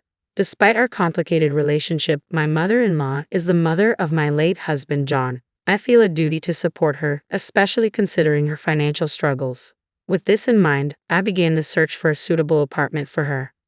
I feel like I've let you down. The diagnosis was a cerebral hemorrhage, but thankfully, it wasn't life-threatening. I spent 2 months in the hospital, including my recovery time. Throughout my stay, my mother-in-law never once came to visit. It was my parents and sister who took turns caring for me. Their unwavering support allowed me to regain almost normalcy in my daily life, with only minor lingering symptoms. And before I knew it, my 2-month hospital stay had passed, and the day of my discharge had arrived.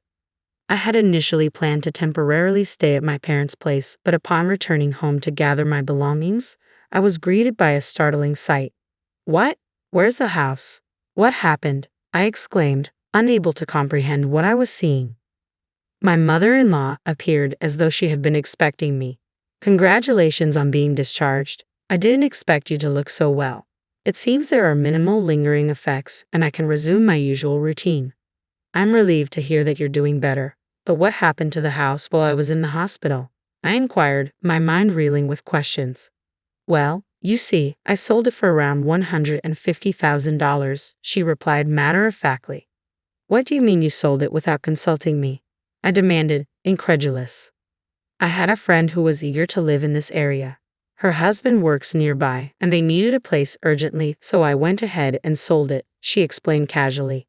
Selling it without even informing me is completely unacceptable, I protested, feeling a surge of anger. It's not that big of a deal. I received an offer right after you were hospitalized. I figured even if you recovered, you might struggle to live independently and could end up in a care facility, so I made the decision on my own. Don't be upset, she said, trying to justify her actions. I can't believe this. Thanks to me finding a buyer, we got $150,000 from selling the house, she added, as though it were a positive outcome. I can't believe it. While I was in the hospital, my mother-in-law sold the house without consulting me. Apparently, their acquaintance had always coveted the land surrounding my house, and my mother-in-law took it upon herself to arrange a private sale, I recounted, feeling a mix of shock and betrayal. Are you seriously considering selling someone's house without their consent and pocketing the proceeds? I questioned, appalled by her audacity. But the house was originally in John's name, wasn't it? She countered, attempting to justify her actions. While that may be true, I fail to see how that concerns you, I replied, growing increasingly frustrated. Anything that belonged to my son John is rightfully mine, she asserted, her tone unyielding. You seem to conveniently interpret things in your favor, but that's not how ownership works, I retorted, feeling exasperated. What exactly are you implying? She challenged. When John passed away, the title of the house transferred to my name, I explained, hoping to clarify the situation. And what's your point? She asked, seemingly unfazed. Selling a house without the owner's consent is bordering on criminal behavior, I stated firmly, unable to hide my disbelief. Please refrain from calling me a criminal, she snapped defensively. Who would have thought you'd consider life as usual after hearing about the cerebral hemorrhage? That doesn't give you the right to sell it, I argued, struggling to contain my frustration. Why the hostile expression? Do you honestly believe you'd win in court? How about we split it 50-50? That way, we each get $75,000, she suggested nonchalantly. It's not about the money, I snapped, feeling my anger rising. Then why are you so upset? While I was hospitalized, she single-handedly sold her house and used the proceeds to purchase a condo for herself. Strangely enough, there was a condo neighboring our old house for sale at around $75,000, and she's currently residing there.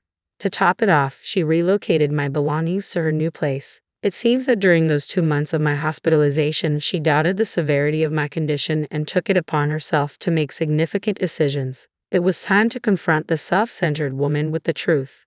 The house is no longer in my name, I revealed, my voice tinged with resignation. What do you mean? I demanded, struggling to comprehend her actions. I started the process of selling the house while I was in the hospital, she confessed. And what of it? I pressed, my frustration mounting. Due to its prime location, the sale was swiftly arranged. I was meant to handle the paperwork post-discharge, but it's already been finalized, so there's no turning back, she explained matter-of-factly. You must cancel it immediately, I insisted, feeling the surge of urgency. It's my property, so I see no reason to cancel, she countered, her tone firm. You need to explain the situation to your acquaintance and return the $150,000. I urged, hoping she would see reason. What are you suggesting? I've already purchased a condo, she revealed, her response leaving me speechless. So you're only willing to return half of it? I asked, feeling a mix of frustration and disbelief. Then you'll need to sell the apartment you're currently residing in to repay the remaining sum, won't you? I pressed, determined to find a solution. My clients are also considering demolishing the house, so it's convenient for them. I need to proceed with the necessary procedures, so please arrange for the refund promptly, she insisted, her tone resolute. Wait a minute. We're not finished discussing this, I interjected, feeling a sense of urgency. I'm considering returning to my parents' home, so I'd appreciate it if you could arrange to have my belongings sent there, I requested, hoping for some semblance of cooperation. Wait, I have a feeling today will be the last time we see each other. Please take care, she said, her words tinged with finality, leaving me with a sense of resignation. After that incident, I severed all ties with her. Later, I heard she apologized to the acquaintance she had sold the house to without my consent and reimbursed them. The total expenses, including demolition and inconvenience fees, amounted to roughly $170,000. Additionally, despite selling her apartment, its value had decreased since her purchase, leaving her with substantial debt. On the other hand, thanks to her actions, I saved on demolition costs and made a significant profit from selling my house. A new home was constructed on the land where John and I had once lived. Seeing the new house brought back memories of the happy times we shared, evoking both nostalgia and sadness.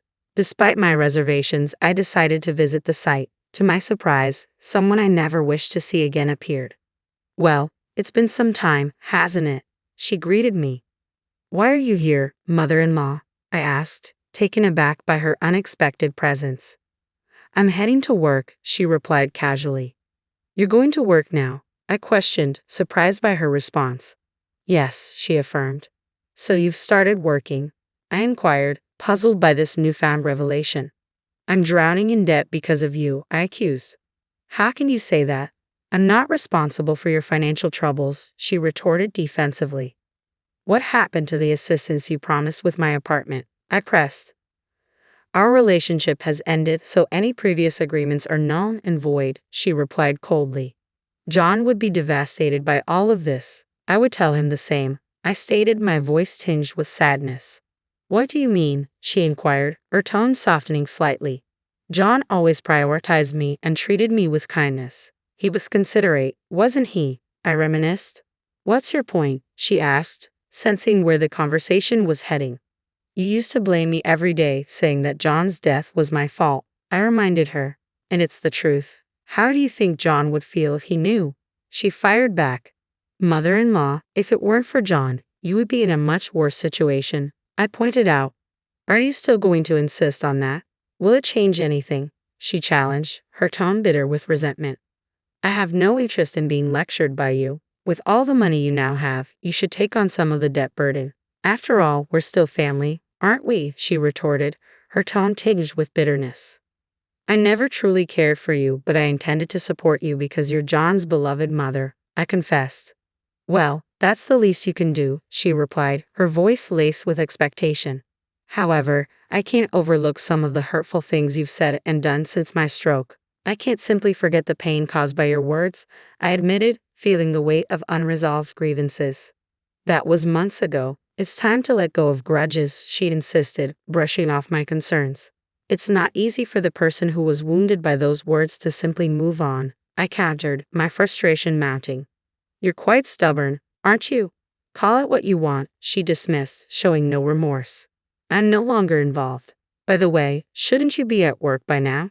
I redirected the conversation, eager to end the confrontation. Ah, look at the time. Take care on your way, she responded, avoiding the topic. If it weren't for you, I'd be enjoying a peaceful retirement, I remarked bitterly. It sounds like you regret your decisions. Instead of blaming others, perhaps it's time to reflect on your own actions, she suggested, deflecting any responsibility. After expressing my thoughts to her, I walked away from the confrontation. I recounted. It's only been 2 years since John passed away. Thanks to the financial security he left behind, I've been able to build a stable life. His legacy means everything to me, and I'm determined to honor it wisely. I've invested in an apartment close to my parents' home where I now reside alone. Though I long for John's presence, I take solace in the belief that he watches over me from above. My aim is to lead a long, fulfilling life, cherishing the memories we shared and living for both of us. My ultimate dream is to one day reunite with him in heaven, where we can relive our cherished moments together. Leave, you useless old ladies who can't even clean properly. My husband and I, who were living with our eldest son and his wife, were giving $3,000 to help with expenses every month. But his wife would often insult us with hurtful words and make life difficult for us. We were fed up and angry. We didn't want anything to do with her anymore and decided to get back at her someday. My name is Susie. I'm 62 years old and work part-time while also taking care of our home. I live with my husband David, who is the same age as me. David works in an office and is a kind and serious man, so we have a stable income and rarely argue. Our son, Lawrence, is 32 years old. He's just like his dad, kind-hearted and responsible. After finishing university, he got a job at a private company and is working hard. 2 years ago, he married a woman named Emily, whom he met at work. However, it turned out that Emily was actually a very mean person. When we first met her, she appeared to be serious and nice. Lawrence assured us that she was hardworking at her job and had a good relationship with her bosses. Emily is 6 years younger than Lawrence, and although we weren't sure if they would get along, we trusted Lawrence's judgment. After they got married, Lawrence and Emily moved into their own apartment. Emily promised to take care of all the household chores so Lawrence could focus on his work. Lawrence seemed appreciative of her help. He often said, "Thanks to Emily taking care of everything at home, I can concentrate on my job." I'm grateful. My husband and I believed that our son had chosen a good wife. But Emily's true nature began to emerge gradually. We had a family gathering for New Year's, and when I saw Emily, I didn't even recognize her at first. She looked completely different. The last time I saw her, she had black hair and wore minimal makeup, appearing reserved. But now, she had transformed into a bold woman with pink hair, wearing loud bracelets on her wrists. She seemed like a whole different person. My husband, David, and the rest of our family were surprised by Emily's drastic change. Lawrence tried to smooth things over. "I'm sorry if this caught you off guard." I was also surprised when I came home from work one day to find Emily like this. But she manages the household well, and we don't have any problems. Plus, Emily is a full-time homemaker. Can we overlook this? After hearing Lawrence's explanation, I felt a weight lifted off my shoulders. Well, if Lawrence is fine with it, then so am I. I was just taken aback by how different Emily looks now. It's not fair to judge someone solely based on appearances, and it's not my place to complain. My family seemed to agree with my sentiment. Later, we all had a good time drinking together until Emily caused a scene. She got extremely drunk and started hurling insults at everyone around her. "You dare to defy me?"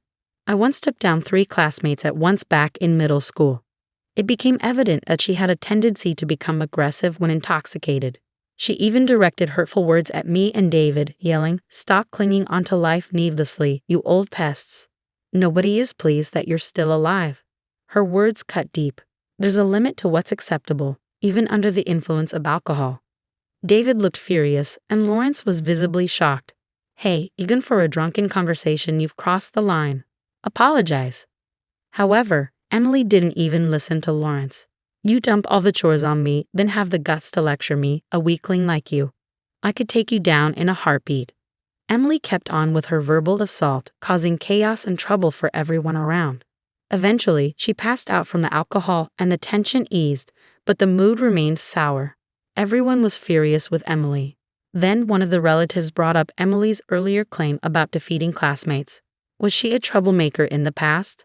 they asked. "No," Lawrence replied. "Emily graduated from a public university. I always thought she was a serious person." But the relative remained doubtful. "Do we have any proof she's been on the straight and narrow? Maybe we should dig into Emily's past to see what kind of person she really is." I agreed with the idea. "It might be worth looking into," I said. Lawrence promised to investigate further. Since Emily had no living parents and few ties to her relatives, he decided to hire a private investigator. The investigation uncovered that Emily had been quite rebellious during her middle school years and even led a group of troublemakers. She was so infamous that even the local troublemakers followed her lead since she was in 9th grade. Concerned about her future, Emily started to put on a more serious facade. Despite graduating from a public university, she remained connected with her rowdy group of friends. Even now, when Lawrence was at work, Emily would invite these troublesome friends over, causing disturbances that annoyed the neighbors. It became clear that Emily was hiding her true nature. She was indeed a troublemaker. Frustrated by this behavior, Lawrence brought up the idea of divorce. However, Emily reacted with tears and pleading. "I'm sorry. I'll change and be more serious. Please forgive me. I need you, Lawrence. Please don't leave me." She even reverted to her old appearance and deleted her friends' contacts from her phone right in front of Lawrence. She apologized to the relatives she had upset during the New Year's gathering and repeatedly called me to apologize. Seeing her efforts, Lawrence began to reconsider his decision. As a result, Lawrence and Emily decided not to divorce and opted to continue their married life. Since Lawrence was the one married to Emily, my husband, and I felt it wasn't our place to interfere too much. So we respected Lawrence's decision. When I saw Emily again at the family summer gathering, she seemed to have become a more serious person, and I hoped things would be fine from then on. However, one day while I was at my part-time job, I strained my back while lifting a heavy object. The pain was so severe that I couldn't move. My colleagues rushed me to the hospital, where I was diagnosed with a significant back strain and advised to rest. When I called Lawrence to tell him about it, he suggested something unexpected. "Why don't you come and live with us? Both Emily and I, along with Dad, could take care of you. At your age, incidents like these might happen more often, and it would be better if we were there to help." As I pondered the idea, it seemed like a sensible solution. Once my back pain had subsided, my husband, Lawrence, Emily, and I sat down and discussed the idea of living together. We all agreed it made sense, especially considering our spacious single-family home. With no space issues, Lawrence and Emily moved in with us, and we began our shared living arrangement. Initially, everything went smoothly. Emily took on half of the household chores, which lightened my load significantly. My husband and I contributed financially, providing around $3,000 each month to cover expenses. Although my part-time job limited my financial contribution, I wanted to ease the financial strain on Lawrence and Emily as much as possible. However, Emily's behavior started to change gradually. She began claiming she wasn't feeling well and started pushing more of the household responsibilities onto me. Initially, I believed her and took on the extra chores, but I soon noticed inconsistencies. She appeared perfectly healthy, eating hearty meals and even going out for leisure activities all day. Feeling perplexed, I confronted Emily gently, expressing my concerns. "I hate to question this, but are you truly unwell? You seem energetic and spend a lot of time outside." Emily's response was a fierce glare. "Why are you doubting me?" she snapped. "If you keep this up, I'll give you a piece of my mind." I was taken aback by her coarse language. It was evident she felt no remorse. She was likely only pretending to change to avoid losing Lawrence. Emily, sensing my shock, scoffed, "Are you scared, Aria?" "Well, get used to it. I've played the quiet girl for too long. It's time for me to be myself." "You're aware of the consequences if you continue, right, Emily?" It seemed Emily had used intimidation tactics before, perhaps during her school days. This behavior had carried over into adulthood, where she could manipulate others to get her way. While I couldn't deny feeling afraid of Emily, I hadn't lived 62 years to be pushed around. Holding my ground, I warned her sternly, "If your behavior crosses the line, it could be considered a crime, you know? I'm not here to obey your orders like a robot. If you push too far, I won't hesitate to involve the authorities." Emily appeared surprised by my unexpected response, but she quickly fired back, "Shut up, old woman. I'll never forgive you." Her outburst startled David and Lawrence, who rushed to see what was happening. They were both home since it was their day off. After briefly explaining the situation, David and Lawrence frowned. It was decided that the four of us would discuss the matter. "Diva." David addressed Emily firmly. "Firstly, apologize to Susie." However, Emily refused to apologize. Instead, she crossed her arms defiantly. "Why should I apologize to an old woman? I thought Susie would handle the household chores, so I agreed to live together. But my workload hasn't decreased as I expected. It's only gotten worse." Emily's next words were even more shocking. "No matter what anyone says, I won't change. From now on, you'll all do as I say. Oh, but Susie and David are useless. You two old hags can leave since you don't even contribute to the household chores." Her words ignited a fire within me. I've had it with this woman. I resolved firmly to seek revenge. My usually calm husband seemed equally furious, his face flushed with anger. "Should we leave now feeling the same?" he asked. "Or should I distance myself from Emily immediately?" I nodded in agreement, saying, "Yes, let's go." My husband and I swiftly packed our belongings and left without delay. Although we said we were moving out, we couldn't take large items like dressers, so we planned to return for them later. Lawrence mentioned he still needed to talk to Emily, so he chose to stay behind. My husband and I headed to a budget hotel for the time being. We didn't own another house, and we didn't want to burden our friends, so we opted to stay there until we found a new place.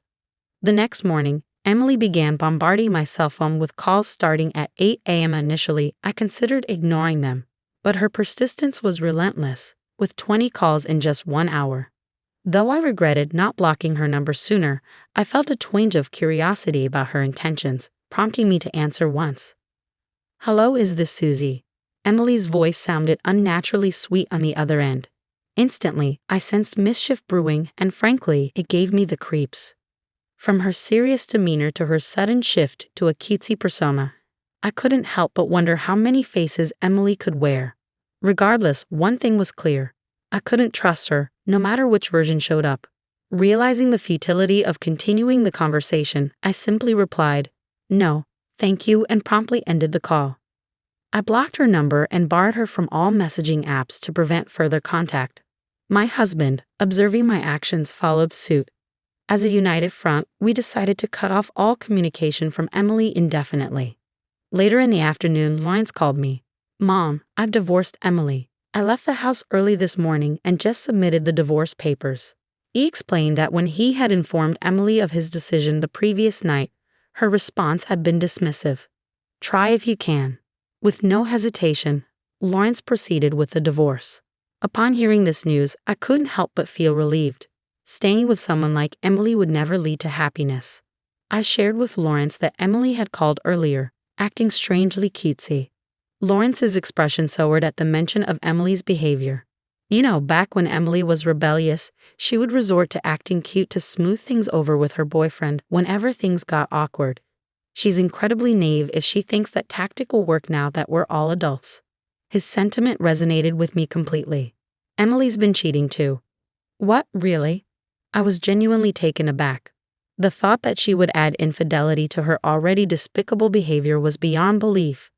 Her claims of illness seemed increasingly dubious to me. She appeared perfectly healthy and went out far too often. Suspecting there was more to her story, I decided to hire a private investigator. The results were shocking. Emily had been cheating with an unknown man. Lawrence even provided photographic evidence showing Emily kissing a young man in public, his green hair making him stand out. I warned Emily that I pursue legal action against her, and I fully intend to. I'll also seek damages from her affair partner, Lawrence informed me. As I examined the photos he sent to my phone, Emily's nonchalant attitude in response to the accusations puzzled me. Then why did she call me? I pondered aloud. Who knows? Maybe she wanted to know where I was after I moved out. Emily never expected me to leave. She thought if she acted tough and intimidating, I'd stay, Lawrence surmised. But now that I'm gone for real, I think she panicked and tried to win me back. I sighed deeply. Regardless of her motives, I had no desire to aid someone like her. I hoped she would experience the full weight of loneliness on her own. After some time, my husband, Lawrence, and I managed to secure a new apartment where we could all live together. Initially, we contemplated evicting Emily from our old house and returning there. But considering its size and potential vacancy in the future, we deemed it more practical to sell it off. Lawrence agreed, expressing his willingness to part with the property. Living there isn't a necessity for me. Selling it sounds like the best option, he remarked. As for Emily losing her place, it was of little concern to us. With the help of relatives, we returned to the old house to retrieve our belongings. To our dismay, Emily greeted us with a smug grin, suggesting that we resume living together. I realized I can't bear loneliness. Wouldn't it be better for us all to live together again? Plus, I want to save money and avoid paying Lawrence any alimony, she proposed audaciously. Her bold request ignited my simmering anger. If you're going to make a request, at least do so humbly. This isn't a matter for jest. No matter how you plead, I won't entertain it, I snapped. David, my husband, interjected with a cold tone. We're selling this house, so leave promptly and fulfill your obligations to Lawrence. I could never forgive you. Stop attempting to reignite our relationship. Lawrence echoed his sentiments firmly. Emily's flirtatious facade crumbled at his words. Lawrence has a stable income, so I initially thought marrying him would allow me to relax and become a housewife. But now, there's no ulterior motive. I truly love Lawrence. And of course, I need both of you, Susie and David, Emily insisted. However, her words did little to quell the seething anger within us. Mine, David's, and Lawrence's only serving to stoke the flames further. In that tense moment, a previously silent relative, who had been observing the situation, couldn't remain silent any longer. They interrupted Emily with a firm voice. Emily, you are a despicable woman.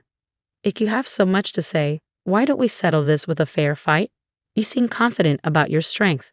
With a hint of intimidation, the relative revealed their physical prowess, reminding Emily that they had competed in a national karate competition. This relative in their 30s was well known for their strength, and we had called them in case Emily decided to cause trouble. Sensing the imminent threat, Emily recoiled.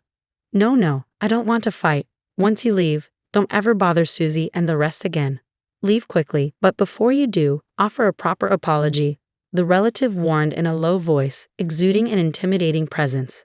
Emily, subdued by the imposing atmosphere, acquiesced with a whimper. Emily's sudden change in demeanor caught us off guard as she swiftly replied, Yes, I understand. I'll leave immediately. I'll leave all my large belongings here. I'm truly sorry, she groveled. Good riddance. Packing her belongings and departing, the relative smirked. It was evident that Emily's tough facade crumbled in the face of those she perceived as stronger. As David, Lawrence, and I watched her retreat, we couldn't help but burst into laughter. With the nuisance finally gone, our moving preparations proceeded seamlessly, and we successfully relocated to our new home without any trouble. Following her departure, Emily rented an apartment and began living alone. True to Lawrence's warning, he filed for alimony, which Emily and her lover promptly paid, likely due to the involvement of a lawyer. It appeared that Emily couldn't stand up to someone with greater power, as my relative had predicted. Since then, I've kept my distance from Emily, but I've heard about her activities through various sources. News reports and conversations with acquaintances have painted a picture of Emily's life following her departure. Initially, Emily depleted most of her savings to fulfill her alimony obligations. With plans to marry her former affair partner and rely on his income, She was left in the lurch when he severed all ties. Desperate for stability, she attempted a job at a private company only to quit abruptly after clashing with her boss. In a shameless bid for financial support, she approached me, my husband, and Lawrence at our workplaces, but we steadfastly ignored her pleas, causing her to eventually give up.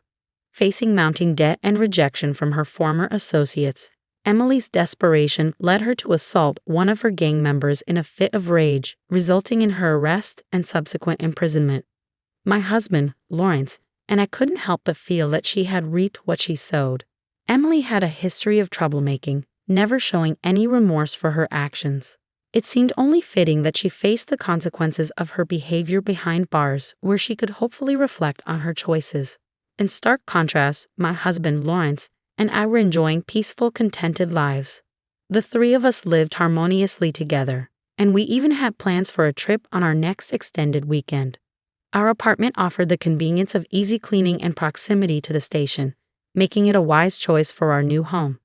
We were determined to continue cherishing our tranquil existence as a family of three. My family's leaving my niece with us. They think we should be happy about it. At the door are my husband's parents and his sister, with her 2-year-old daughter. They've been asking us to look after her since they got divorced half a year ago. Instead of easing off, they're insisting we take her, even though we're not in a position to raise someone else's child. But things are about to take a surprising turn with this little girl. I'm Kelly Allen, and I'm 27. I married John, who's 29 and was running a restaurant when we got married 3 years ago. We hoped to have kids, but it didn't happen. Luckily, Jan has been really kind to us, making our lives busy but fun. I've hardly seen John's family since we got married because he's not close to them. The gap between them got bigger when he opened his restaurant. His parents worked at a big family restaurant chain, and they wanted him to join too. But John had his own dreams. I want to make dishes that everyone will love, John explained. But instead of understanding him, his sister treated him like he was attacking their family's restaurant chain. Are you saying our food isn't good enough? John must have found it frustrating that she wouldn't listen. After endless arguments, John gave up trying to convince them. I'd rather keep my distance from Mom and Dad. Okay, I'll stay out of it too, I told him, and we enjoyed our peaceful days together. But everything changed when Jan divorced and moved back in with their parents 6 months ago. One weekday during lunch rush, Jan burst into the restaurant. I'm here again. It's so quiet in here, she loudly announced, bringing her mother and her 2-year-old niece. They sat down without hesitation. You're back. Remember to keep it down, John reminded her. Always complaining. Anyway, I'll have the usual and make it quick. Jane never pays when she visits, and we were getting tired of it. I signaled to John that I'd handle it and stepped in front of Jan. There are other customers waiting, so if you're dining here, you'll need to pay like everyone else. What? You're actually charging family? How low can you get? Jan's outburst drew the attention of everyone in the restaurant. Please lower your voice. It's disturbing others, I politely requested, but she ignored me. This is all your fault. John's changed because of you. Her harsh words froze the atmosphere. My husband, stopping his cooking, emerged from the kitchen. If you're here to cause trouble, please leave. We can discuss any issues later. We'll address any concerns you have, so please stop causing a scene. But Jan continued to complain, ignoring both me and my husband. Even her mother, instead of reprimanding her, just urged her to hurry up and order. Seeing that we couldn't defuse the situation, we served them lunch. They left without paying, acting as if it was normal. But it didn't end there. Jan became even more demanding. You're looking after Riker today too. Every day, she declared, dropping off her daughter at our shop. But we're working. It's your job as a mom to take care of her, I protested. I'm busy. Since there are hardly any customers, you might as well help me out, Jane insisted, pushing her daughter's care onto us. To her, we were just free babysitters. To fully unload her responsibilities, Jan and her mother started visiting our restaurant frequently. I'm sorry about my family. I didn't mean to cause trouble for you or the restaurant, Kelly, John S. apologized after they left Riker behind and left. Our business wasn't booming, and their disruptions were part of the problem. Our regular customers, who preferred a peaceful atmosphere, stopped coming. It wasn't just about John anymore. Poor Riker was caught in the middle. Holding my niece close, I sighed deeply. We kept going despite the weight on our hearts. But a few weeks later, things took an unexpected turn with my in-laws. One evening, after closing the restaurant, Jan and my in-laws appeared at our doorstep. Instead of at the restaurant, they were at our house. When John and I opened the door, Jan abruptly handed Riker to us, looking bewildered. "I'm leaving my child with you. Appreciate it." John and I were stunned, our eyes wide. "What do you mean?" I asked, though I suspected it was because we couldn't have kids. "You're not busy since the restaurant is quiet, right? So you can be Riker's parents," she explained, deciding to completely abandon her niece. Even the grandparents didn't want to care for her. John's face flushed with anger at their callousness. "This is too much. You're giving up on Riker." "That's not right. I thought you guys, without kids, could handle her," Jan said, her tone tense. Riker, sensing the tension, nervously sucked her finger and looked down. "But you don't have to worry about that. Take her back," I firmly replied. "Kids need their moms. Even a 2-year-old knows that. You can't refuse. If there was a serious reason, maybe, but I can't agree to selfish excuses like it's too much trouble." I rejected her request firmly. "We're busy with work, and honestly, I don't find a child with my ex-husband's blood cute at all," I said, shocked at my own words. That's something a parent should never say, especially not in front of Riker. It's unacceptable. My in-laws sided with her, sharing her views. Jane and her parents would only make this poor child suffer, they said. Realizing this, I held Riker close, feeling a strong sense of duty. I have to make this child happy. So are you really okay with Riker being our child? I asked Jan firmly. She smirked. Of course, and I'll sell you all her baby stuff and toys. I don't need them anymore, so you better buy everything, she said, her parents smirking behind her. Not only were they avoiding their responsibilities, but they also wanted to make money from us. They were beyond redemption, but if it meant cutting ties with them, it was a win for us. When I talked to John about it, he agreed. Yes, we'll buy everything you're selling. But in return, stay away from us, I told them firmly. Jan stepped closer, asserting, don't act so superior. You're just a daughter-in-law. I was going to sell them anyway. Just be prepared for a big bill. After using us to their advantage, Jan and her parents left in a hurry. True to her word, Jan sent a box of Riker's used toys and clothes, along with a hefty bill of $30,000. With the restaurant struggling and our finances stretched thin, I couldn't afford such extravagance for Riker. But I still had some savings from before I got married. No, this is too expensive. It shouldn't cost that much, I muttered nervously. Despite my concerns about depleting our savings, using items Riker was familiar with might provide her with comfort, right? As I anxiously waited for a response, as I watched my husband in silent contemplation, he finally agreed with me. You're right. Rhea would be happier with us than in her old home. Thank you, honey. Let's take care of this child together. And so, we ended up raising Rhea as our own daughter, alongside managing the restaurant. Without the in-laws around, our stress lessened, and both my husband and I cherished Rhea deeply. She was so sweet, and I felt inspired to do anything for her. But our lives weren't just about adding a new family member. What a busy day it's been. Indeed, who would have thought our restaurant would be so packed? At the end of a long day, my husband and I shared a laugh. Our once quiet restaurant was now booming, thanks to a recent addition to the menu, an omelette that had unexpectedly gone viral on social media. What surprised us the most was how this idea came about. Who would have guessed it was Rhea's suggestion? As I affectionately patted her head, I recounted. While we were brainstorming new menu items, Rhea suddenly said omelette. It caught us off guard. Since we didn't offer omelettes at the time, I whipped up a special one loaded with eggs and topped it with our signature demi glace sauce. Following John's approach, we personalized each serving to suit our customers' tastes. It turned out to be a huge hit, and Rhea continued to lend a hand whenever I experimented with new dishes. She'd mumble names like Napoleon or pudding, and when John whipped up those dishes, they were a hit. Customers would exclaim, "This is exactly what I was craving," and happily dig in. With the old challenges of running the restaurant behind us, life became more exciting with Rhea around. I couldn't help but wonder if Rhea possessed some mysterious power. It seemed possible. The other day, when I couldn't find my glasses, Rhea was just staring behind a shelf. Lo and behold, there they were, tucked behind it. Wow, rare, that's incredible. Of course, it was all thanks to John's setup. When we praised them, Rare and my husband would exchange happy smiles. They looked like they had always been a part of our family. Initially worried, I now felt confident about providing Rare with a good life. Even in ordinary moments, I felt a profound sense of happiness.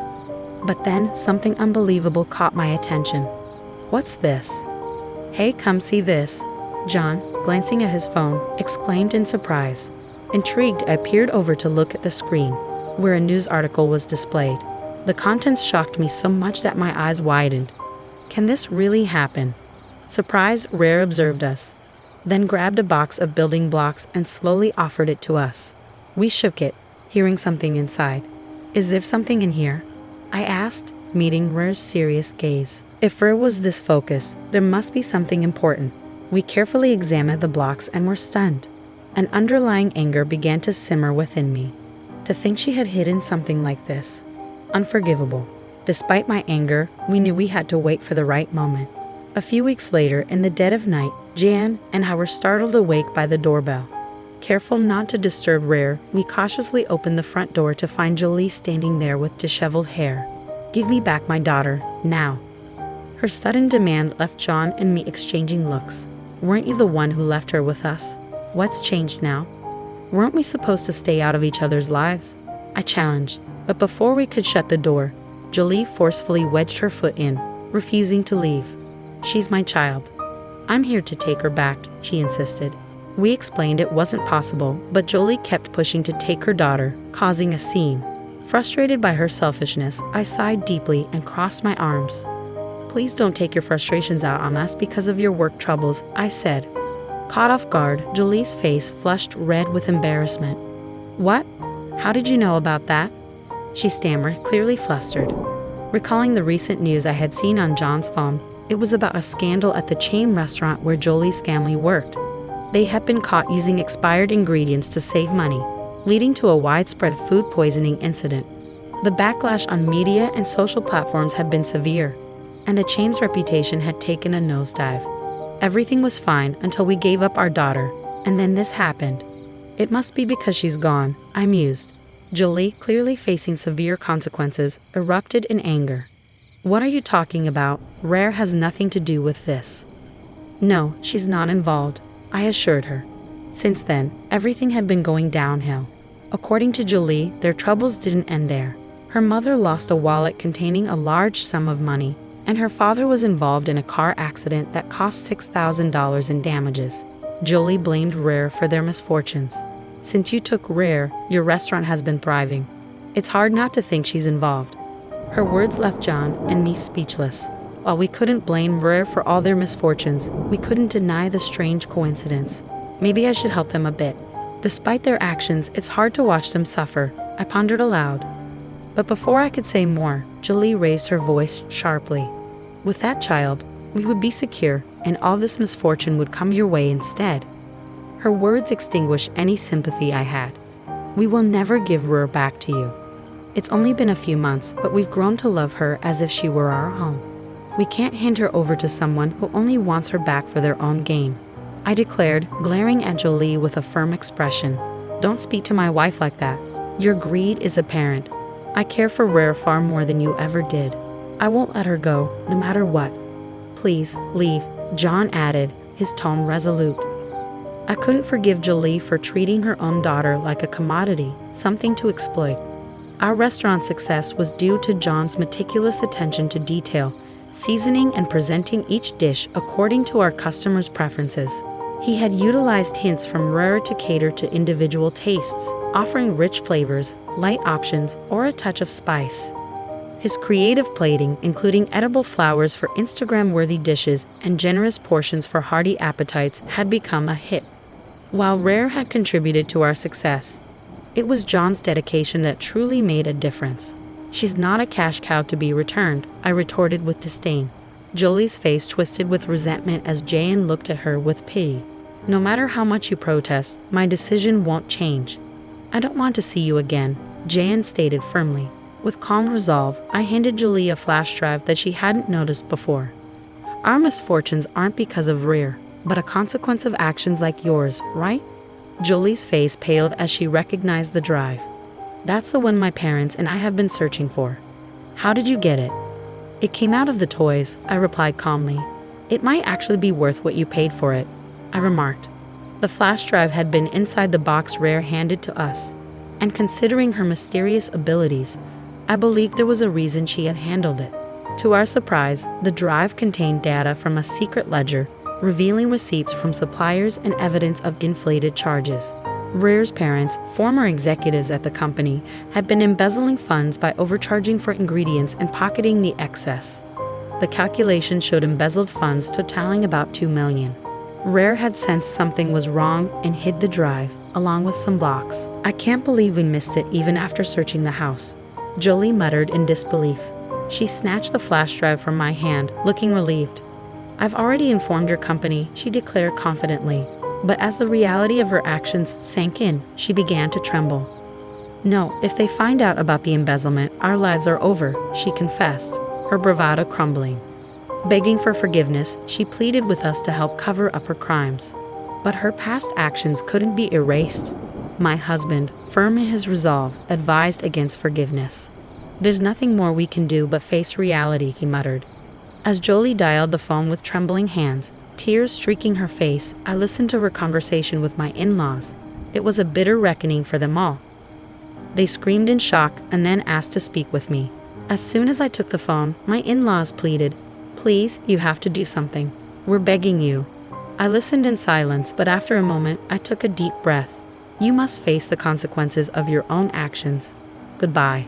With that, I ended the call and returned the smartphone to Jolie. Think about it carefully. If you truly want to raise Rare, I'll consider it. Is that what you really want? I doubt we'll ever see eye to eye, no matter how much we talk. Please leave. Your presence is unwelcome. If you don't, I'll have to involve the authorities. Jolie flinched and backed away, so I firmly shut the door without mercy. Peeking from the second-floor window, I watched as she walked away, her figure fading into the distance. That was the end of our connection. Later on, my in-laws and Jolie were dismissed from the company for their embezzlement. They were sued and eventually arrested.